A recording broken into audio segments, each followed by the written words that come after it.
Hello, hello. Hey, How's everyone doing today? good, good. I'm doing good. Great. All right, might as well just get right into the meat. And potatoes. Yes, let's get into the vegan alternative Meat meat. and potatoes. Meat and potatoes, yeah. So I mean, we're you gathered want to here share? today. Yeah, go ahead. We're gathered here today to watch a particularly interesting debate between Yaron, Brook, and Econoboi that they had on their on Econoboi's stream, and we are gonna pause and comment our opinions. Before we start, what was your opinion, either of yours opinion on this debate? In my opinion, I definitely think Yaron won the debate, and particularly because I don't think Econoboi or Econ Boy was prepared to challenge the moral argument proposed by Yaron. Uh, Yaron Brook proposed not just an economic argument, but particularly a moral argument. And the convoys, I think, from what I remember, his response was essentially boiled down to, uh, "Well, I think we should help. I think we should help the poor," which doesn't necessarily get you anywhere. Well, I haven't finished the video. From what I watched, I think Jerome Brook came in very strong. I was actually not expecting him to do as well as he did. Uh, I'm kind of proud that he did as well as he did because I think Econobo has done far better in other debates with other libertarians. So it's, and I know Jerome hates the term libertarian, but for the purpose of this conversation, I'll be calling him a libertarian. Um, I think he did far better than I had expected. So, but I haven't watched the full video yet. Okay, let's get cracking.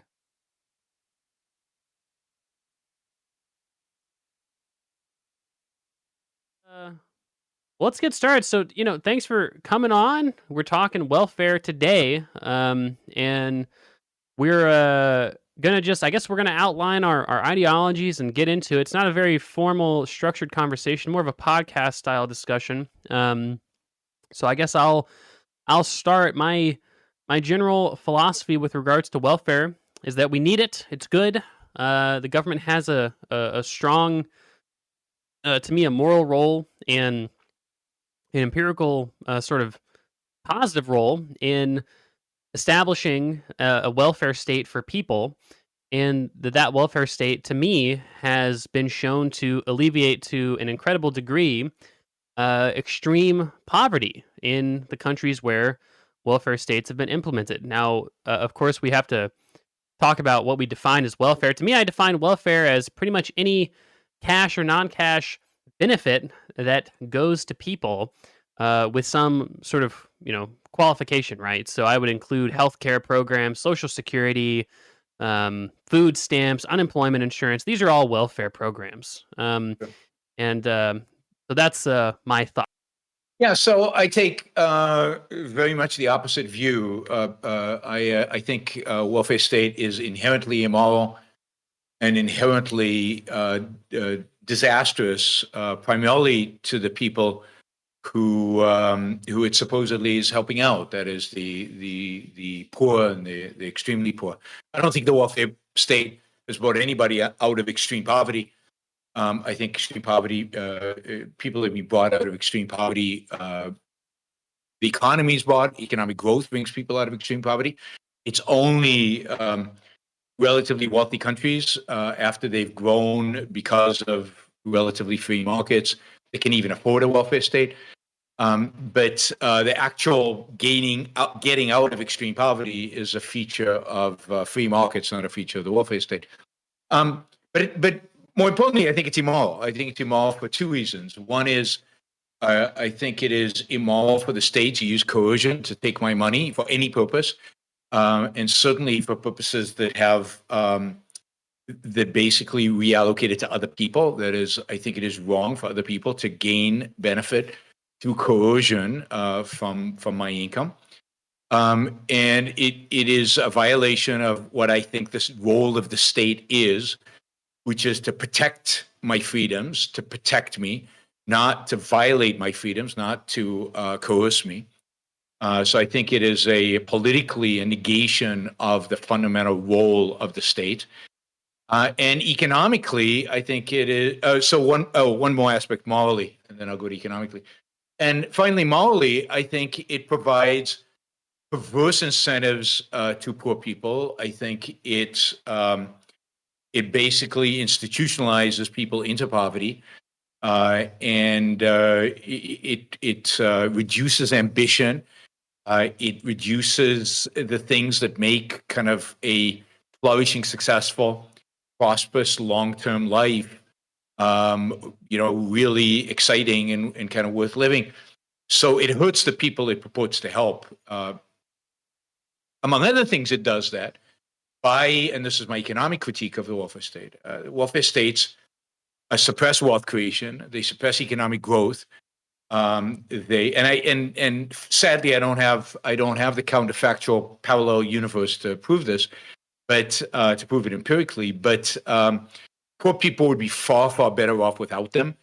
And so it hurts them by basically giving them the false illusion and letting them live in a fantasy land that is everything is fine, everything's okay, when they could be living in a far better world that requires a lot more of them, but actually provides them with far greater economic well-being. Yeah. Okay.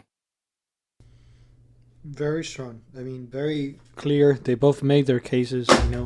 Yaron, good start. Econoboi made his case. It's kind of a utilitarian, which should help the poor kind of argument. Yaron, I like that Yaron. This is something I actually learned from objectivists.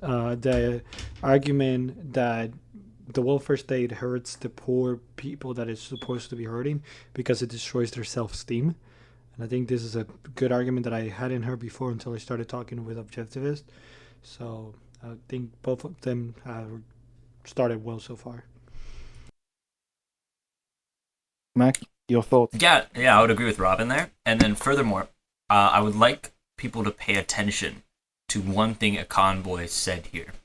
And that was that his argument is moral, that he believes that the welfare state is good, and that it's a moral good for people. And that seemed to be at least half of his thesis for why the moral state should be, or for why the welfare state should be implemented. But I think as time goes on, you will see that his argument that it's good will not be very clear. It's not very coherent. It's more muddied. I think we should help I just think we should help poor people. Or why it supposedly it would be like an obvious thing that it's morally good. And I think that will go completely. I think that completely does not challenge Yaron's primarily moral argument. Yeah, By the way, I agree. Also, Econoboi will not raise the moral point in the future, and he will not address Yaron's moral point. To him, it's like the moral point essentially is that we have metrics that says this would be better, and I believe it's more that when these metrics are 5% higher, 10% higher, 20% higher, something along those lines. But it's not really addressing like the underlying. There is no real moral framework that you can have a discussion with.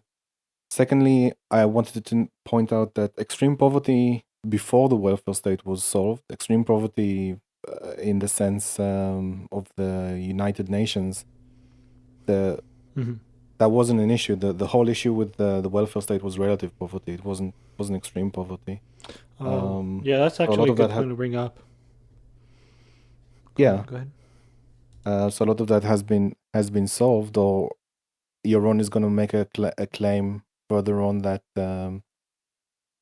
capitalism or free markets brought the. Don't spoil it. Sorry? Don't spoil it. Oh, okay. Don't spoil it. Sure.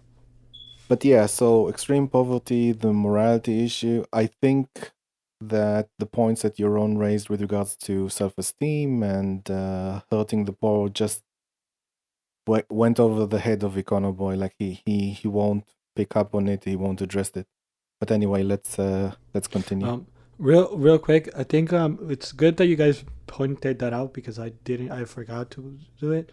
It's very important to hear that Econoboi is making a moral argument, right, for why we should have a welfare state. And the reason I think this is important is because in other conversation that he's had with, I think he had it with Liquid Zulu, he had one with Vosh, and he's had other with people from, in either extremes of the political spectrum. He will pretend like, well, my ideas aren't clouded by my ideology. I'm just looking at data, and it's like, well, no, you're making a moral argument that is because you have an ideological idea of what is better or not. So your arguments are also supported by your ideology, and when you pretend that they're not, that's kind of like bad faith, maybe, or maybe like not sincere. I don't know. Yeah, Dishonest. it's a difficult point. I agree with you. Obviously, there is no like strong like moral framework in a sense that you can have a philosophical discussion about it. In fact, if you would have a philosophical discussion about it with Econoboi, he would not like it. He doesn't care for it. He said as much. He doesn't care for it. He'd rather focus on the economics. But I think it is worthwhile if we have debates with utilitarians or with pragmatists to really narrow down how they calculate it, how they measure it. I do think that Liquid Zulu said something to the effect, how do you measure utility, in his debate with Econoboi. Yeah. But Econoboi kind of skirted around it at the time. He said, utility is subjective, but we take things like, do you have access to water? Do you have access to electricity? And like, we assume that those things are increase well-being, and then we just make sure who doesn't have it in the economy, or where can we where can we patch holes of people that don't have access to these things. But he didn't like outright address the morality or something is good, something is bad. It's essentially like we have statistics, and if this statistic is 15% higher, then it is more moral.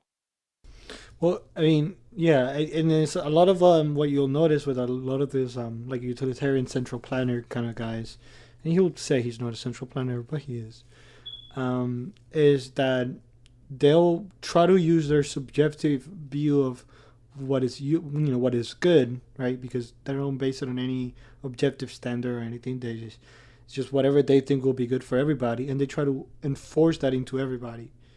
When in reality, everybody's what is good for me, what is like useful for me and what brings me my life purpose and value is not the same that what brings anybody else value. We're all different, and that's a good thing. Yeah, I agree. So it's a problem, I think, in general in economics, but Robin, correct me if I'm wrong. I think the way that these statistics are gathered initially, with regards to your point, is that when we gather data about society, we strip the value that individuals have from their decisions. We just assume that they want it, or because they paid for a particular product. That means they want it. That is generally how Austrians would, like a free market Austrian would say. Like that's when Mises came up, right? The idea of human action was that when a person acts, right, they're acting according to their highest value, right? So right now, the reason I'm speaking with you guys is because I have nothing else to do that I value more than what I'm doing right now. If I did, I would be doing that otherwise, And if I'm not doing it, I'm a hypocrite, and I'm probably lying, right? The reason I'm talking with you guys right now and watching this video is because it's my highest value at the moment. That is why I keep doing the transaction of my time for for the pleasure that I get from talking with you guys and watching this video. And so we very much appreciate it, Robin. Yeah, no worries. But yeah, that is the theory of human action, right? Every action that we humans take, we do it because we are gaining value from what we do, even at the moment, right? Like now you can say that long term, and this is something that I agree with Ryan on, like, long term, we should think long term. You should organize your values according to your long term goals. But just as a matter of fact, like right now, we are acting because right now my values are, I value this more than, I don't know, going and playing baseball or something right now. You know.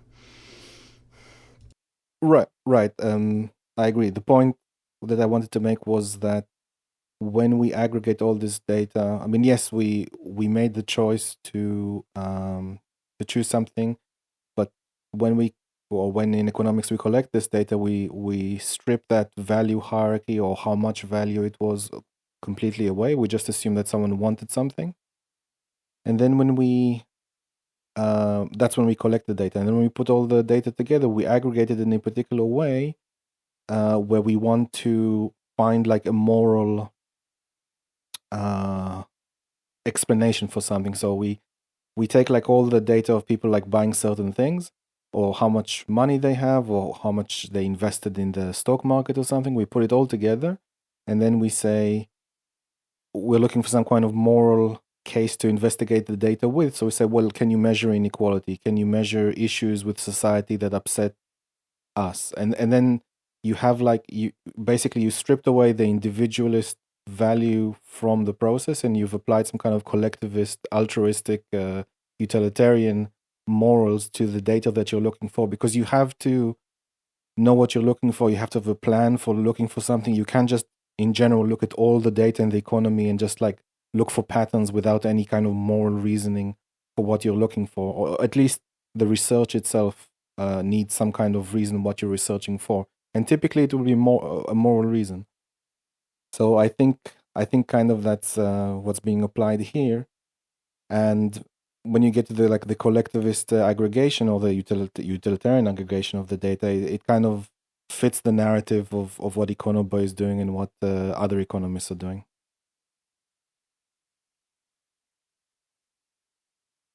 Okay.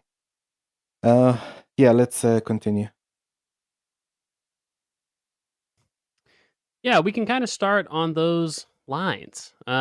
So I guess to talk about some of that stuff, what I would say is that welfare to me has been proven to be fairly effective at alleviating a great deal of extreme poverty in the world. You mentioned that the thing that alleviates a lot of poverty isn't welfare, it's markets, it's economic growth. And to a large degree, I would agree. I'm not a socialist, I'm a capitalist. I think the profit motive and market economics makes a lot of sense. But I think that within reason, though, we can imagine a world that is made better by distributing some of those gains to lower income people who need it to the extent that you're incentivizing innovation and to some extent also bolstering innovation. You mentioned that poor people would be much better off without welfare because it entraps them to some extent. It allows them to fall into the mindset of welfare to where they don't need to innovate. They don't need to strive. But I would tell you that to me, it's the exact opposite, right? I think that in a lot of countries with pretty robust welfare systems, we see the opposite because, after all, it's pretty difficult to work on the next big technological innovation in your garage when you've got hunger and poverty looming over you the entire time, especially when you have to work another job or two in order to meet your needs. Rather, I think that at least in my view, welfare can provide a bolstering effect on innovation for that reason. You also mentioned that we don't have a counterfactual. Obviously, we don't have a world where there's no welfare, but we did have that world for a long time. For a long time, the government didn't provide very much social welfare. And that was a world with a lot more, let's say, economic precariousness, a lot more poverty than we have today. Now, obviously, you could always ultimately say that the gains in poverty at those times were because of innovation, because of industrialization, because of economic growth. And again, we don't have any disagreements that economic growth can bring people out of poverty. But when we started to see Social Security and welfare programs come online in response to like the Great Depression, for instance, we saw real increases in people's standard of living. Social Security has been one of the most successful anti-poverty programs of all time that the U.S. has implemented themselves. And I would say that in sort of the broader context of the world, anti-poverty and welfare programs have been shown to give real increases in lower income people's standards of living. And I don't think it's a coincidence that the countries with the most welfare, or countries that we would perceive as having the most welfare, countries like Norway, Sweden, Iceland, the Nordic countries broadly, that those countries also have some of the highest rates of social mobility, entrepreneurship, and income mobility in the entire world. I don't think that is a coincidence. Wow. Okay. So where do I start? That's a lot to unpack, and you're working off of a lot of kind of mainstream conventional wisdom. So I'm gonna have to spend time unpacking the conventional Unpack it, wisdom. Yaron. Yeah, Unpack let's it. go. All right. Let me just start by saying, so far we haven't talked about the moral aspects that I led off with. I hope we go back to that because economics is interesting, but I don't think ultimately economics moves the world. I think it is morality, and I think that's why we have a welfare state for moral reasons. It has nothing to do with economics. But let me address the economic issues that you've raised so far. Let me start with the end. Let me start with the Scandinavian countries. Scandinavian countries have high mobility only because the gap between relative poor and relative wealth is small. So if you have a distribution that is very narrow, yes, it's easy to move across that distribution very quickly. So it's meaningless to talk about mobility in Scandinavian countries and compare it to mobility in the U.S. What's much more interesting is to look at mobility in a country like the U.S. Pre-welfare state and post-welfare state, and mobility was far higher in the United States before the establishment of any welfare programs, including Social Security in the 1930s, than it was post. A free market, a true free market, not relative welfare states, not one welfare state as compared to another. A true free market is the most mobile because it is based on ability. It is not based on other factors that are based on what you're able to do. You talked about the pre-welfare state world. Well, let's take the pre-welfare state world. In the 18th century, 17th century, however far back we want to go, basically, if you look at Western Europe and the United States, almost everybody was extremely poor, as defined by the United Nations, $2 a day or less. The entire population was extremely poor, except for some aristocrats and maybe some city dwellers, some merchants in the city. During a period where there was no welfare state for about 150 years, extreme poverty was basically as extreme poverty as the UN defined it, eradicated in the West, in Western Europe and the United States. Just take a country like Sweden, which is one of everybody's favorite countries because it has a robust, or used to have a robust welfare state, less so today. Sweden was the poorest country in Europe in the 1860s, 1870s. 1870, it liberated its economy, basically created the freest economy in Europe, one of the freest in the world, if not the freest at the time. From 1870 through World War II, Sweden basically grew at some of the fastest economic rates in all of history. Basically, it eradicated extreme poverty in Sweden without any welfare, or with very, very little welfare in the 20s and 30s, but almost none. It then adopted socialist policies of massive redistribution of wealth in the 60s and 70s and through the 80s. And by 1984, Sweden was basically bankrupt. Since then, it has been reforming its welfare state, shrinking the size of the welfare state. It's still big by U.S. standards, but it's significantly less than what Denmark has, and it's significantly less than what it had in its past. But most of that wealth that was being redistributed during those 60s, 70s, 80s was wealth that had been created during its period of free markets. Sweden went through a period when, in the 19th century, early 20th century, it had a significant number of the largest businesses in Europe were based in Sweden. It was entrepreneurial. It was massively innovative. It was, as I said, economic growth was robust. It then got to a point where in the late 1970s, the two biggest industries in Sweden were ABBA, the pop group, and Johan Borg, the tennis player. So it had lost its leadership industrial-wise. It had lost its leadership entrepreneur-wise. Today, entrepreneurship is back in Sweden, not in Denmark, not so much in Norway, not so much in Finland, but certainly in Sweden. And if you look at that, it has very little, if anything, to do with welfare, because the welfare state has actually been shrinking from 1994 to today. But it has everything to do with the fact that Sweden has very, very loose regulations. It's reduced the regulatory burden on businesses significantly, and as a result, made it much, much easier to start businesses and be an entrepreneur in Sweden than it had been in the past. But again, the real contrast, and again, we can use social mobility. I forget the other two parameters that you use for the Scandinavian countries. But generally, if you look at Scandinavians, for example, Denmark, Sweden, if they were U.S. states, in terms of GDP per capita adjusted for cost of living, would be well below the average of a U.S. state. They would be closer to some of the poorest states in the South. The United States is significantly richer than on a GDP per capita basis than Scandinavia is. Americans live in bigger homes. They drive bigger cars. They have more money to spend and to save. If you look at life expectancy, people always bring this up.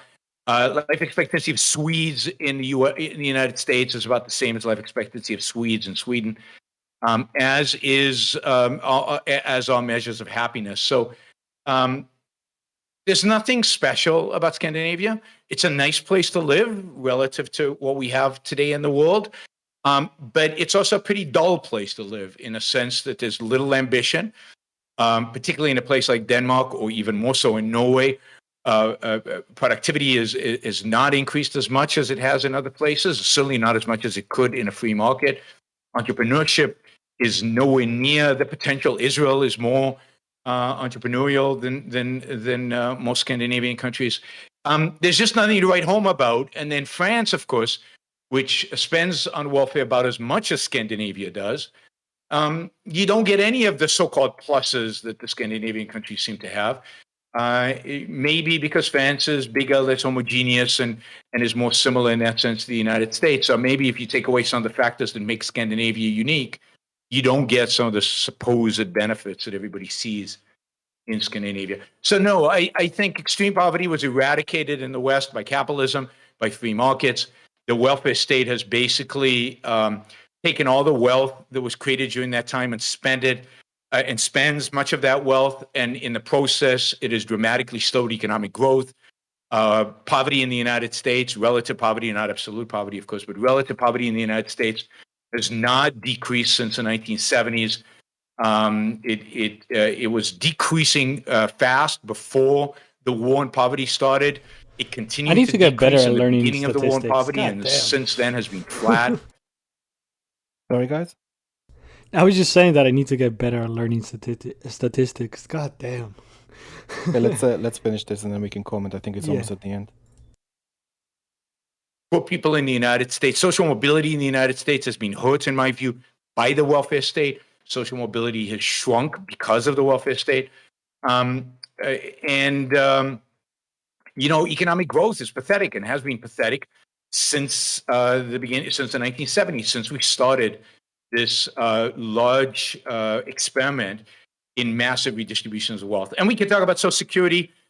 I've spoken for a long time, so let me put aside Social Security. I disagree with you completely about Social Security. I think Social Security has been an unmitigated disaster and is going to be even worse in the future, but it's basically harmed Americans, both because it reduces economic growth and because irresponsible people retire on less money. And what Social Security does, I'm just talking about it anyway, what Social Security does is reward irresponsibility and penalize responsibility. Yeah. Okay. If you guys were taking notes, because that was a lot. No, yeah, that was a lot. Very strong. Definitely stealing the idea that it's like, yeah, sure, the Scandinavian countries are doing all right compared to themselves, but if you compare them to the average U.S. state, they're doing poorly. So I don't know if that's what we should be aiming at. Very strong. I really like that. Mac? Yeah, Yaron Brook was really right that there was a lot to unpack in Econoboi's in his argument. So there's a reason why he went on really long. But to talk about kind of like the issue of Social Security, I think I would agree with Yaron Brook on this. Econoboi is 100% wrong about Social Security being a success in the United States. I mean, even if you look at it now, you're putting more money into Social Security than you're gonna probably be getting out of it. It's just bad. It would be more like putting money into a bank and then just leaving it there. The money's not doing anything. It's not doing anything for you, and you're getting less money as soon as you hit that record. So essentially, I think Yaron Brook is right. It's like rewarding bad spending rather than, or bad savings and whatnot, rather than rewarding. I think something that people don't bring up enough when it comes to Social Security is like, well, Social Security is not a retirement plan. So Social Security, it's about the people that are not retired paying for the people that are retired. It's not a retirement plan. It's a subsidy. That's what it is. It's not you're not putting the government. It's not taking your money and putting it in a case or investing it or just keeping it there. No, they're giving it to the people that are currently retired, and it works exactly the same as a Ponzi scheme. Yeah, 100%. I would agree with you, Robin. And as I was saying, like, there's no way I think anyone could really argue that Social Security is economically beneficial. It just isn't. It completely just takes money and it loses it. And as the economy, or as our population, I guess you could say our population growth decreases, it's going to become more and more obvious as there is less people working, putting money into Social Security, and more people who have put thousands of dollars into it, tens of thousands of dollars, maybe hundreds of thousands of dollars potentially in their lifetime, getting very little out of it. So that's going to become more apparent as time goes on. And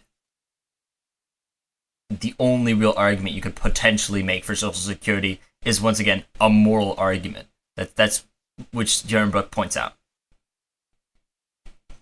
Okay, I took notes, so I'm going to be a bit long this time. So with regards to Social Security, I failed a bit on this section when I had a debate. I didn't know enough about American Social Security or the war on poverty. I knew somewhat, but I don't think I was as aggressive as Yaron was in this debate. And I think in a lot of cases when utilitarians bring up the war on poverty and Social Security, they keep saying literally it was wildly successful or is wildly successful. And I think that Yaron is one of the few people that actually stopped them and said, actually, no, it's not wildly successful at all.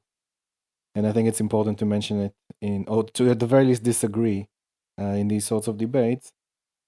So basically the problem with the Social Security is obviously it's unsustainable. Yes, like the young people pass money to the old people. The idea was that in the beginning that as more people are born, more younger people are born, there are more younger people than there was before. So when they are taxed, it goes like, so basically, let's say if there's 4 times more people when you retire than when you started working, then you'll get times 4 more money as you retire from Social Security. But obviously, it's not the case. Our population is shrinking more and more, and that makes the Social Security completely unsustainable and will pop very shortly. And I don't think, had I lived in America, I don't think I would get to receive Social Security when I retire. I doubt younger people than me would as well. Will probably be heavily how do you say, like, there'll be some means testing on it. It won't be available to everyone because it isn't possible. We're going to receive it, but the way they're going to do it is they're going to increase the amount that you pay in, right? Like that is they're talking already about this, and they're also talking already about like pushing the age. I don't know if they might have already done it. Actually, I'm not sure. Pushing the age of when you can start taking Social Security, which from a perspective of a contract, right? That's an illegitimate contract, right? Like this is why, and this is where I bring in my anarchist perspective, right? I if a state makes a contract with you, right, and it says, look, I'm gonna keep your you're gonna be paying for these people that are old, right? Even if because let's be honest, it's false marketing from the start because it's telling you that it's a retirement plan when it's not. But even if it was telling you the right thing, right, you're gonna be paying for these old people now that are currently retired, and in the future, we're gonna convince younger people to sign up for this program and retire. Okay, even if you went about it like that, you don't get to halfway through the contract change the terms of it without my consent. Like if I'm already paying you so I can retire at 65, you don't get to when I'm like 40 or 50 be like, no, sorry, this is wrong. Yeah, it's they're definitely gonna have to raise the age limit. I think the original idea was that people who the last 3 years of life they'll be like taken care of. But I want to address a different point. A lot of people refer to, including Econoboi, refer to Social Security as an anti-poverty measure. It is not in any way designed to be an anti-poverty measure. It's even the way it's phrased. It's not means tested. It's given to everyone that participated to it, if you're rich or poor. So it's not means tested. Sorry, it's not an anti-poverty measure. And in addition, typically the people who retire, are the group of people with the most money. They've worked throughout their whole life and they've had the most savings. So by default, they'll be at the very least the middle class. Now, I'm not saying that there aren't some poor people in that group, but as a group, they'll have more money than people that just started working, or have more money than people have been working for 10 years because they've had more savings. Yeah, I mean, basically, I'm paying for Bernie Sanders' retirement, and Bernie Sanders is far richer than me. Yeah, so another thing to mention right there is you're 100% right. The poverty on the rich people's side is a very marginal, or poverty on the old people's side is a very marginal issue. It's not as extreme because, of course, old people have had a lot of time to work, have had a lot of time to gain knowledge and save up money and whatnot. So, of course, they're probably going to be much better off. And then the few proportion of old people who are poor, I think this could potentially go into the argument of charity, where if it's an extremely marginal issue of old people who are extremely poor, then isn't it possible that charity could potentially help out there? Isn't that more of a better thing for charity to do, rather than we just pay all old people less than they put into the system, rewarding people for bad saving and bad spending? Yeah, I mean, there's also another factor, and this is something that Frederic Bastiat, the old French economist, brings up a lot, is that it's easy to see, like when you look at a welfare program, right? It's very easy to see the good outcomes of it, but it's very hard to calculate, to calculate all the potential outcome that was lost because of this reallocation of resources. So one thing that it's very easy to bring up, and this is nothing compared to all the possible things that could have been done with that money, is that, well, now we don't really have pension plans. What happened to pensions? Well, the government created a program that competes with pensions, and people don't feel the need now to ask their employer for a pension because the government's already taking care of that. So it destroyed pensions. And now pensions are more of an exclusive thing that only a few people get, where before it used to be widespread. Yeah, I completely agree. Like, the people don't have savings, or they don't have as much savings because of Social Security, or at least you don't need to worry about it as much. You don't need to plan. Whereas here in the UK, we do have pensions, but I'm very much aware that at the time when I reach when I want to retire, although I'm in a profession that maybe I can stretch that a bit longer, there's nothing from the government. There is the NHS, but in terms of if I need care or if I need anything, that's all private. Everything. There's nothing public at all. But I did want to mention, just as a point with regards to Social Security, and I'm going to add Medicare.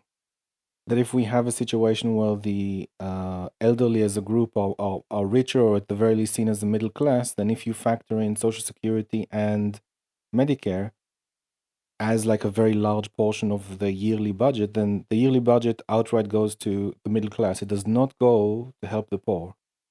None of it is means tested.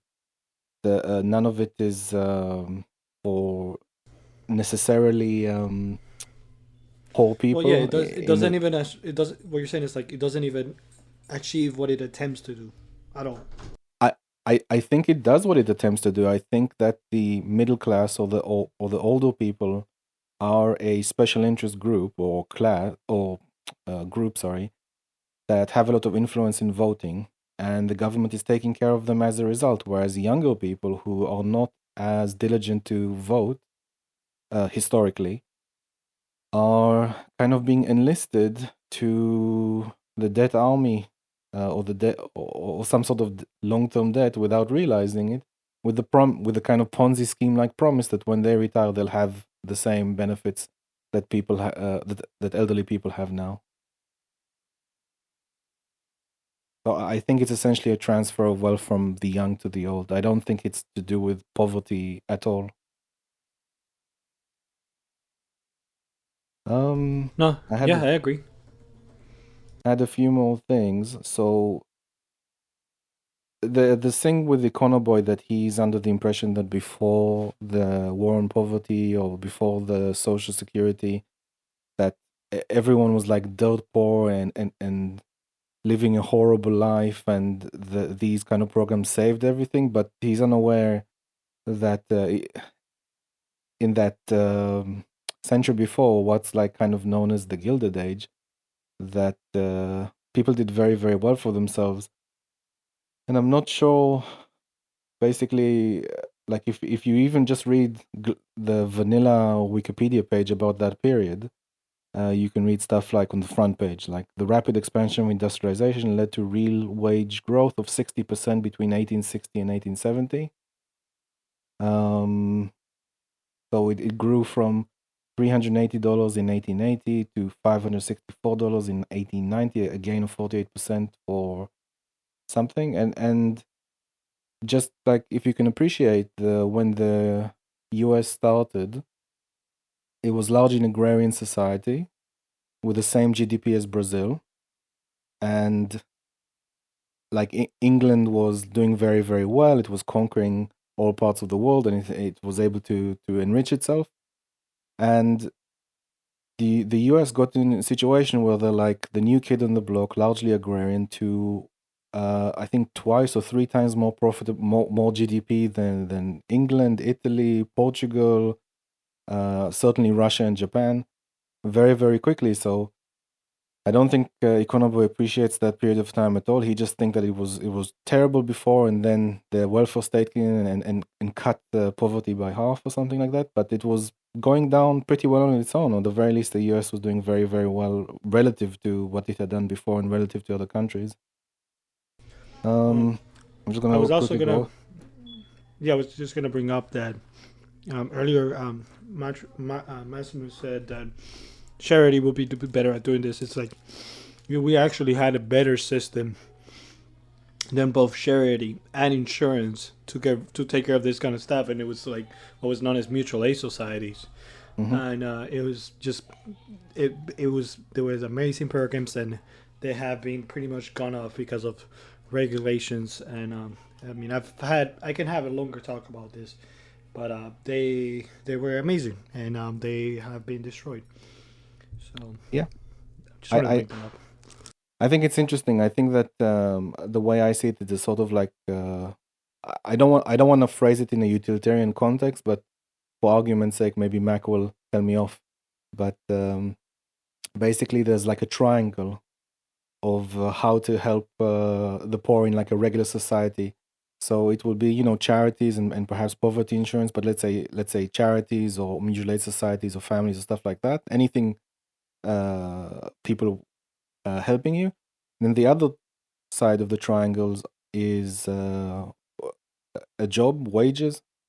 Um, where you have a growing economy, where everything is growing super fast, and you need more and more immigrants. By the way, there was this thing that Econoboi did with something else. He said that during this time, before the like in the late 19th century, that the GDP was 2% growth, which is not very serious growth. But I looked into it, and the GDP he said the GDP per capita is 2% growth, but the GDP at the time grew by something like, for a period of, I don't know, 30, 40 years, grew something like 393%, like the GDP, not per capita, the GDP itself.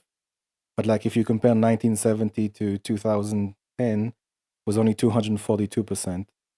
But because he did that per capita thing, and the reason I think what happened was that the United States had a lot of immigrants coming in, and that divided the GDP very aggressively. So I know, for example, that I think in 1870, the population of the US was 38 million, and I think the population of the UK was 34 million. And then in the 1900, the US was already 70 something million people there. Like there was just a huge influx of immigrants. And the UK was like 40 million, from 34 to 40. So I think that GDP per capita kind of like, it was just, he did it on the fly when he was debating Dan Norton. And I think it just wrote off the entire period, but that's his problem. I think before we move on, I just want to mention that Yaron mentioned that it slowed economic growth. This does not seem to be a concern for Econoboi. So this is quite alarming in a sense, that the fact that these programs are slowing economic growth isn't something to even argue over, and it isn't something he disagrees with. He imagines that it does slow economic growth, or maybe it helps some entrepreneurs innovate more, or something that he mentioned, because they have this safety net. But he doesn't disagree with the fact that these programs slow economic growth. What do you guys think about that? So I think maybe I'm just not educated, but I have a feeling that there's a lot of the broken window fallacy here, where Yes. Econoboi is looking at poor people who have been possibly helped by welfare programs already and seeing how they potentially have innovated. But he's not considering the fact that if that money had rather been kept in the hands of who created the wealth, that those people are oftentimes better savers, better investors, generally are smarter with their money. So he's saying that it does cause economic growth, because here I can show you a chart that shows that when I gave welfare to people, it caused these inventions or innovations. But he's not considering whether or not that money had stayed in the hands of the people who created it. And we have to look at this on principle. We can't just use statistics without principles. And the principle here is, who invests money better? Is it the people who originated the wealth, who are generally the people who advance innovations in the first place and are better investors? Or is it going to be the poor people who are generally not as good at investing, not as good at saving, and who aren't going to probably grow the economy as much? I'm going to defend Econoboi's position here for a second. I don't think he's saying necessarily that that there was some innovation and it was decent or something. That I think the innovation is just to one side, because I think it's just like a throwaway comment he made with regards to like a safety net of people who want to experiment and be more innovative or be entrepreneurs. Then a social safety net is help. But I think separating that for a second from the overall context of economic growth, he's aware that there is less economic growth. In a sense, he's aware mechanistically that there's no way that you can tax the economy heavily and then not reduce economic growth. But he's okay with that. It's fine. It's okay not having as much economic growth as long as the people, get some of the distribution. Or maybe it's the case that economic growth only reaches the top. I'm not sure if he's commented that that's something that can easily be debunked with a few studies. So basically, it's a sort of like middle ground where we have some economic growth, That's fine. We're helping the poor. That's more important. But we're less rich in the process. Robin, you want to say something? Or Max, sorry? I generally think that that's as I was talking about before, like much earlier. I think that's about the implicit moral argument that he's making. I think he's sort of putting this as an economic argument on the surface level. On the surface level, of course, yeah, it's an economic argument about why. Here, I can show you some statistics about how the economy, or about how welfare will help the poor, how welfare will help the economy. But in actuality, it's a moral argument, and I think you're right about that, Zombie Hunter, where he doesn't care that it actually doesn't cause economic growth. In fact, his throwaway comment was, I would argue, very untrue, in terms of that it my argument still applies. The broken window fallacy would still apply there, because you can look at whether or not there's a social safety net, but you can't compare as to whether or not that money would be better spent in the hands of the people who originated the wealth, the rich and the rich people who are better investors, who are better spenders. But so you're right that it is implicitly a moral argument. However, that moral argument isn't coherent. There's no thesis. There's no actual argument other than something hinted at, and that's particularly why I think he loses this debate overall. Is because his moral argument, which is so fundamental to his position about helping the poor, is good, but why, he never answers. Yeah, I mean, I agree, and that's kind of like what I was bringing up when I don't know if you're aware, Maximus, but Bastard was the one that came up with the broken window fallacy. He was the one that discovered it, and he brings it up, and I linked it in there. So if PCH, you can post it on the video later. You can like link it on there. It's perfectly described on his essay, or I'm not sure if it was an essay or a book. I think it was a book. It's called That Which Is Seen and That Which Is Not Seen, and it's basically it's a long, he goes case by case of normal economic fallacies that people make all the time. The broken window fallacy being the first one that he makes, and it's basically what you're saying, right? It's if okay, sure, we help they help the old people, okay, but how do we know that money wouldn't have been better off somewhere else? You cannot measure it because we don't have access to an alternative reality where the money wasn't spent with older people, So yeah. You kind of have to go with a priori knowledge, Yeah, we don't have the counterfactuals to prove in an alternative universe that it could have been better. I mean, I think from a free market point of view, obviously, like if we had, instead of 2% growth, we had, as Yaron was mentioning, or will mention, 5% growth, then we would have more jobs, then your wages would be 5% higher, and in like 10 years would be, 17 years would be double.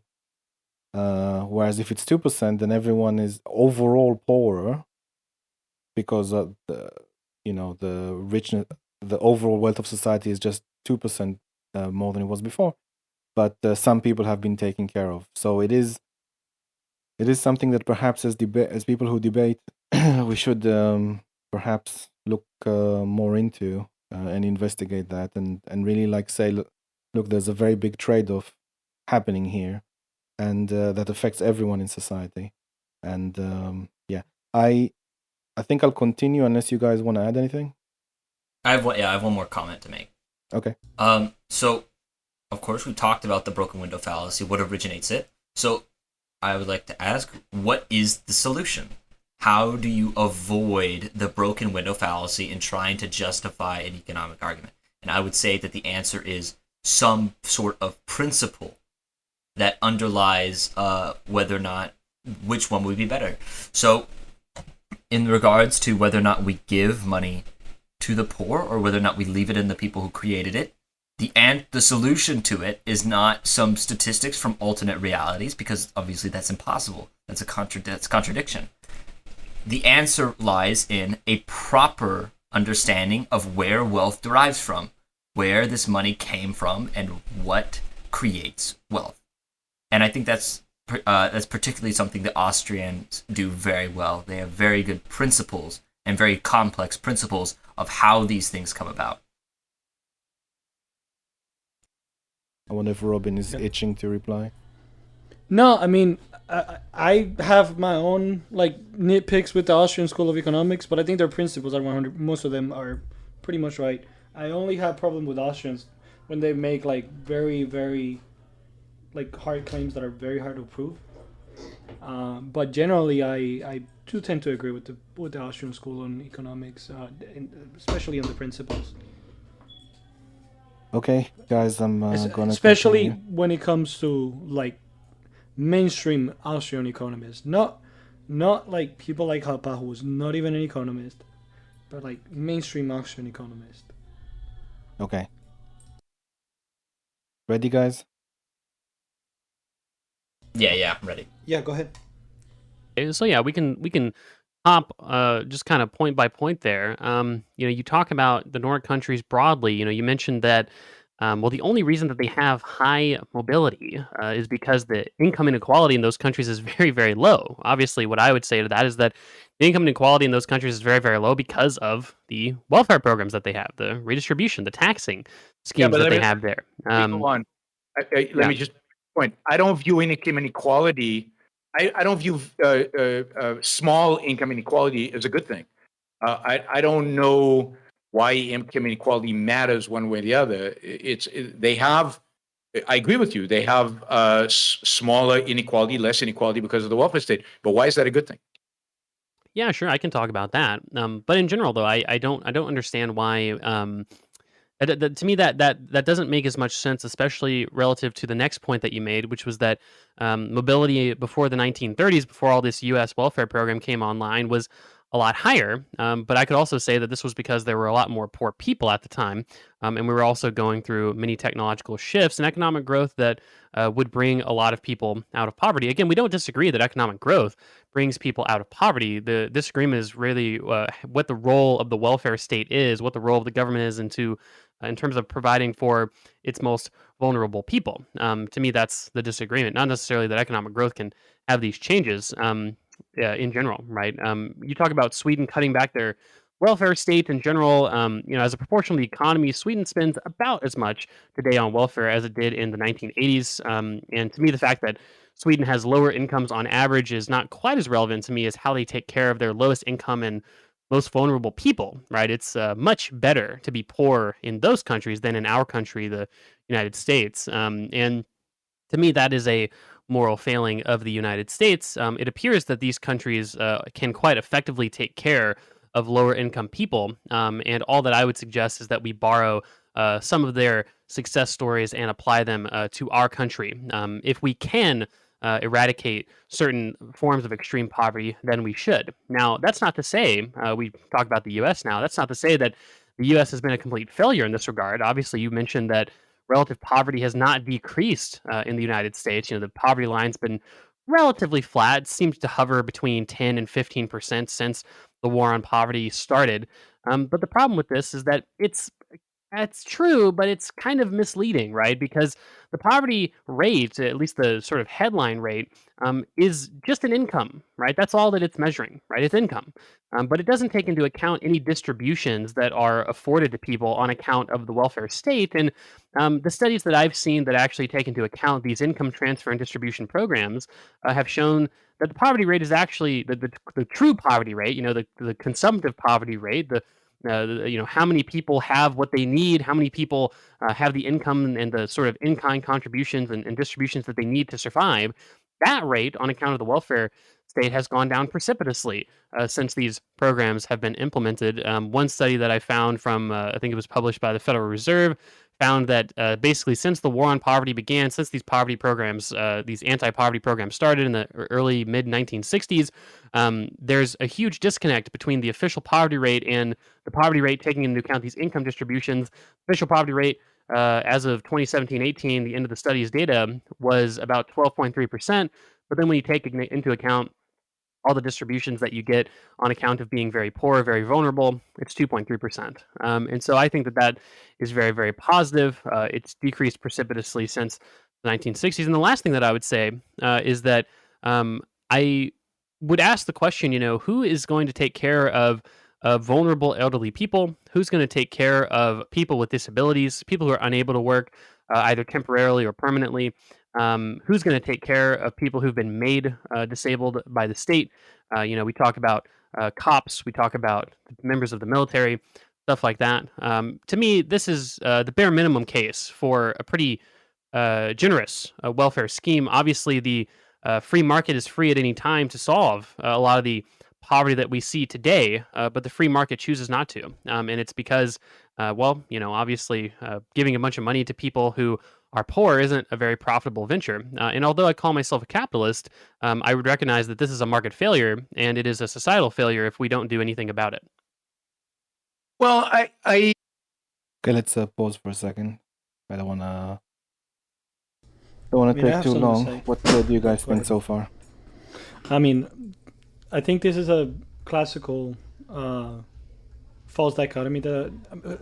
No, not a false dichotomy. But this is a classical thing that I would say statists do, right? And this is something that last username actually does very well at.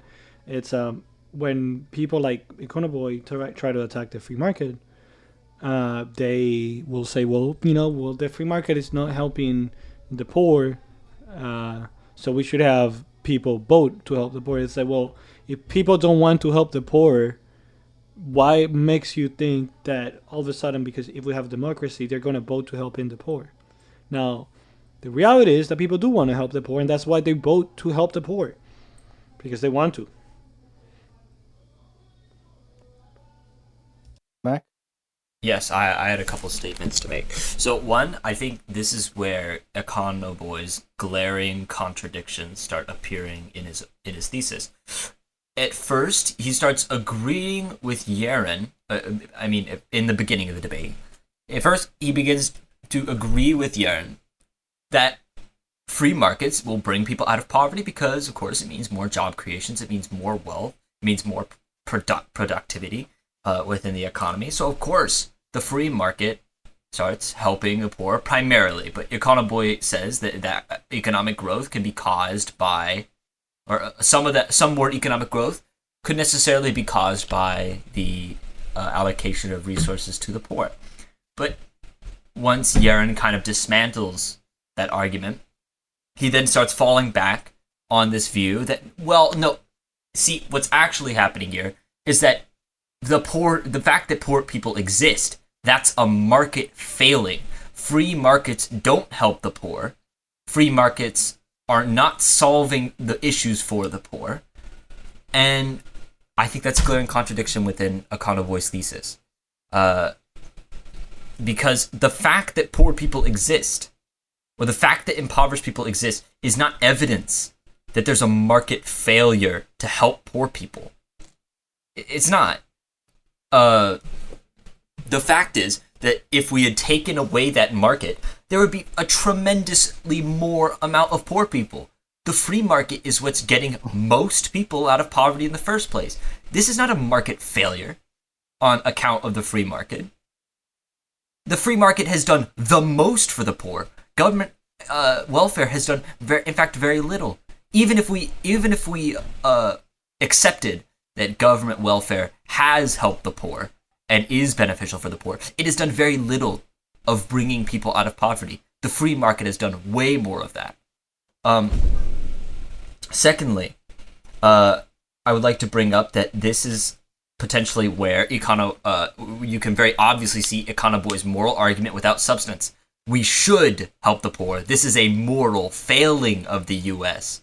We have a basic moral obligation to help the poor, and that's a free market failing.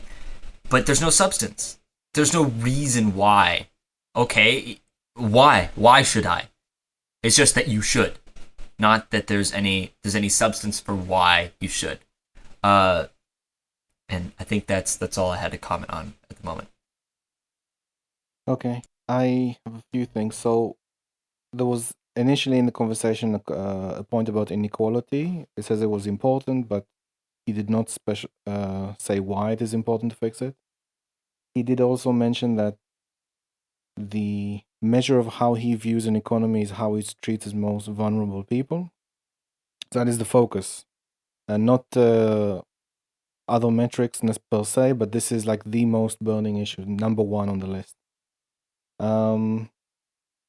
There's two other bits of information that is funny to me. I'll explain why. So, with regards to the war on poverty, he isn't mentioning that prior to the neither is Yaron, but prior to, or maybe Yaron did, I'm not sure, but prior to the war on poverty, the rate of poverty was going down. Again, this is relative poverty, but this is like after the Second World War. So basically, in the 1950, the relative poverty by how it is measured currently, or how it was measured then to start the program, was 34% of the population were in poverty. However, by the 1960s, it was 22%, so like 50% reduction, almost.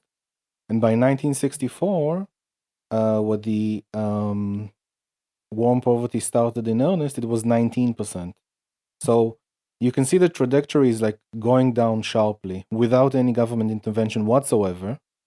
And by their own metrics, the poverty rate or the relative poverty hovers between 10 and 14%. But it was such a steep trajectory to go down in the free market in and of itself that it just seems like it's an entire waste of money that, by the way, keeps increasing every year to even do something about it. Had you just left it to the market, just as an argument, a mathematical argument, the trajectory was already going down very well on its own without any intervention whatsoever.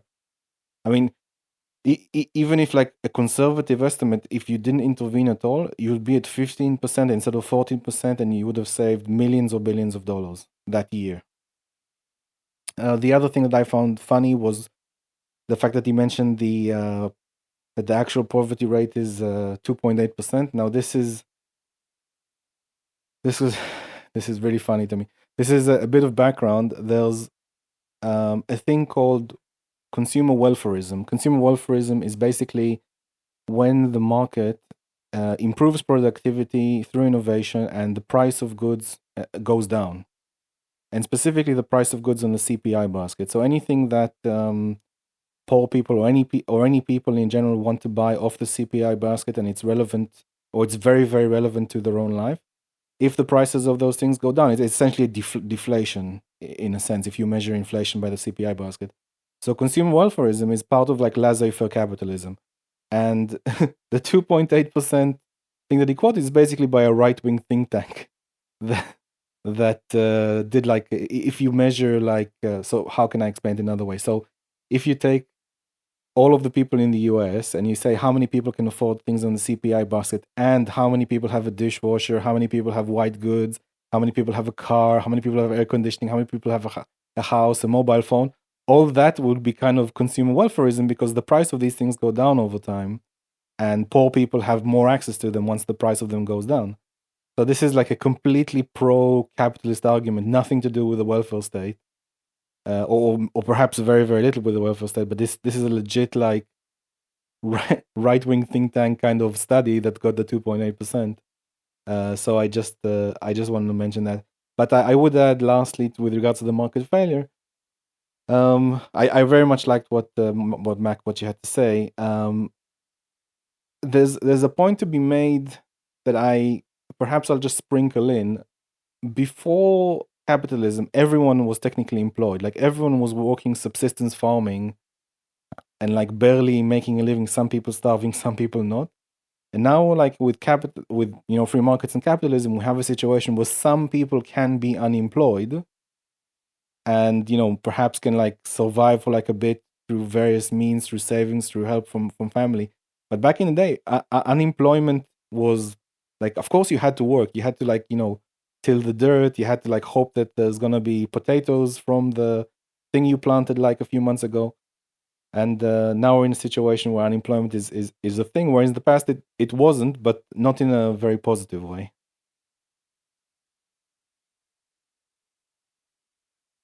Okay, should I move on? Yeah. Yeah. Nothing else to add to that.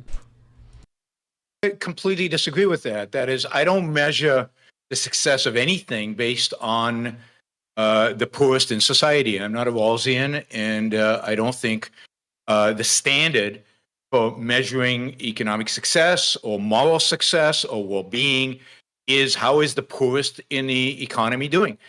I think that is a false measure. I think it's ridiculous to measure it based on that. Most of us are not good poor. Why not base it on how the most of us are doing? But I don't think even that is a good measure. I think the best measure of whether a system is a virtuous system is whether virtuous people do well in such a system. And I think what happens in virtuous here in the context of economics is people who are rational, productive, hardworking, people who want to try to make their life better, people who are ambitious for themselves. And here I think the welfare state is an absolutely unmitigated disaster. I think basically what the welfare state tells a young, poor kid who's growing up in the inner city first, it tells them that society doesn't actually care about him because they send him to the worst school possible, because public education, which I think is part of the welfare state, is an unmitigated disaster. He then it grows up in an environment where people are not working, where people are getting checks from the government because the government thinks so little of them that they don't think they can survive through their own effort, through their own entrepreneurial ability, through their own hard work. That we as a society think so poorly of them that we send them checks to keep them down and to keep them away from us and to keep them servile, if you will. And he grows up with that kind of attitude and that kind of mentality. And if he's ambitious and wants to do stuff, then he realizes that if he gets a job, the marginal income tax rate he actually pays if he gives up welfare to take a job is through the roof. It's over 90%. And that everything society is indicating to him, everything the government is telling him, every signal he gets from the people around him is, why work? Why be ambitious? Stay poor, stay ignorant, just stay out of our way. And to me, that's what we've done. And you can talk about, poverty has gone down to 2-something% because of the redistributive effects.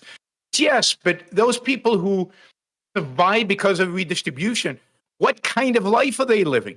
They're living a horrible life. They're living a life of dependency, a life of entitlement, a life that is morally oppressive to them, a life of no ambition and no work. And if we believe, I believe at least, that much of our self-esteem, much of our dignity, much of our self-respect in life comes from work, when we deny people work, which I think the welfare does to a large extent, then we deny them the ability to have all those things: self-esteem, self-respect, and the knowledge that they can take care of themselves, the knowledge that they can feed their families, and we deny them all of that. So I think all of that is horrific. I think the welfare state does a horrible, horrible job of treating the poor, and I think it's the poor I'm most concerned about. Of course, I think the welfare state is also immoral in placing a duty on me. Now, what would happen to the poor in a non-welfare state? Well, they'd work. And they'd work because capitalism, free markets, when you don't tax at the rates that we've taxed, creates many more jobs than are available. This is why free markets tend to be massive magnets for immigrants, because there's so many jobs. They would get a job and their productivity would increase and their wages would increase with productivity. And not only would they ultimately earn far more than they get from the welfare state, but they would also at the same time have the respect, the dignity, the self-esteem that comes from knowing that they produced the wealth. They didn't steal, they didn't take it from somebody else. They weren't just wards of the state, and actually had the dignity and self-esteem to stand up and be proud of their own life and their own work and their own ability and their own success. That's how I think we eliminated poverty in the West before the welfare state. And what happened that once we established welfare states, starting in Germany in the late 19th century and across the West in the 20th century, is we took that option away from people. And as I said, I don't have the counterfactual other than to say that the developing world, the countries that have seen the greatest reduction in absolute poverty over the last 40 years don't have welfare states. They have brought people out of poverty through markets. They brought people out of poverty without a welfare state, but through economic growth. And that is the right way, the moral way, and the way that benefits poor people the most. Okay, yeah. Let's pause again quickly. So, do you guys have any comments? No, nothing there. I think Yaron was 100% correct. Powerful stuff. Robin?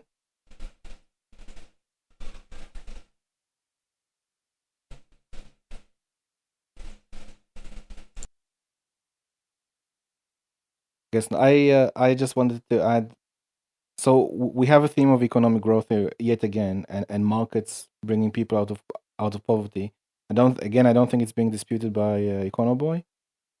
So it's an interesting thing that keeps going throughout this debate. I would also add one other thing that I did some research on. I don't know if Yaron is familiar with, but there is a concept in the UK, at least, sorry, called workers' homes, where people are in welfare and the parents don't work. Like either a single mother doesn't work or two parents that don't work. And the problem is that kids grow up in this home and they never see an adult go to work. And it particularly kind of ingrains the poverty over time. Like the kids don't see anyone work. They see they can just live off the welfare state, so they continue it. It institutionalizes poverty. Damn. That's pretty sad. Okay, Robin, if do you want to add or should I continue? I mean, it's kind of hard to come say something after that. Like, I mean, I've seen the more extreme case of this, right? I saw it like full scale in Cuba. Like, there's a lot of people in Cuba that don't work, and in fact, one of the hardest things that adult Cuban Americans face when they get here is they have to create a habit of work. You know, it's because we come from an environment where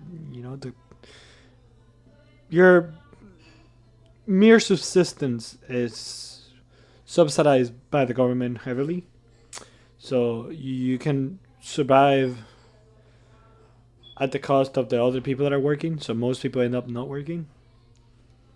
I mean, it's just kind of like obvious, right?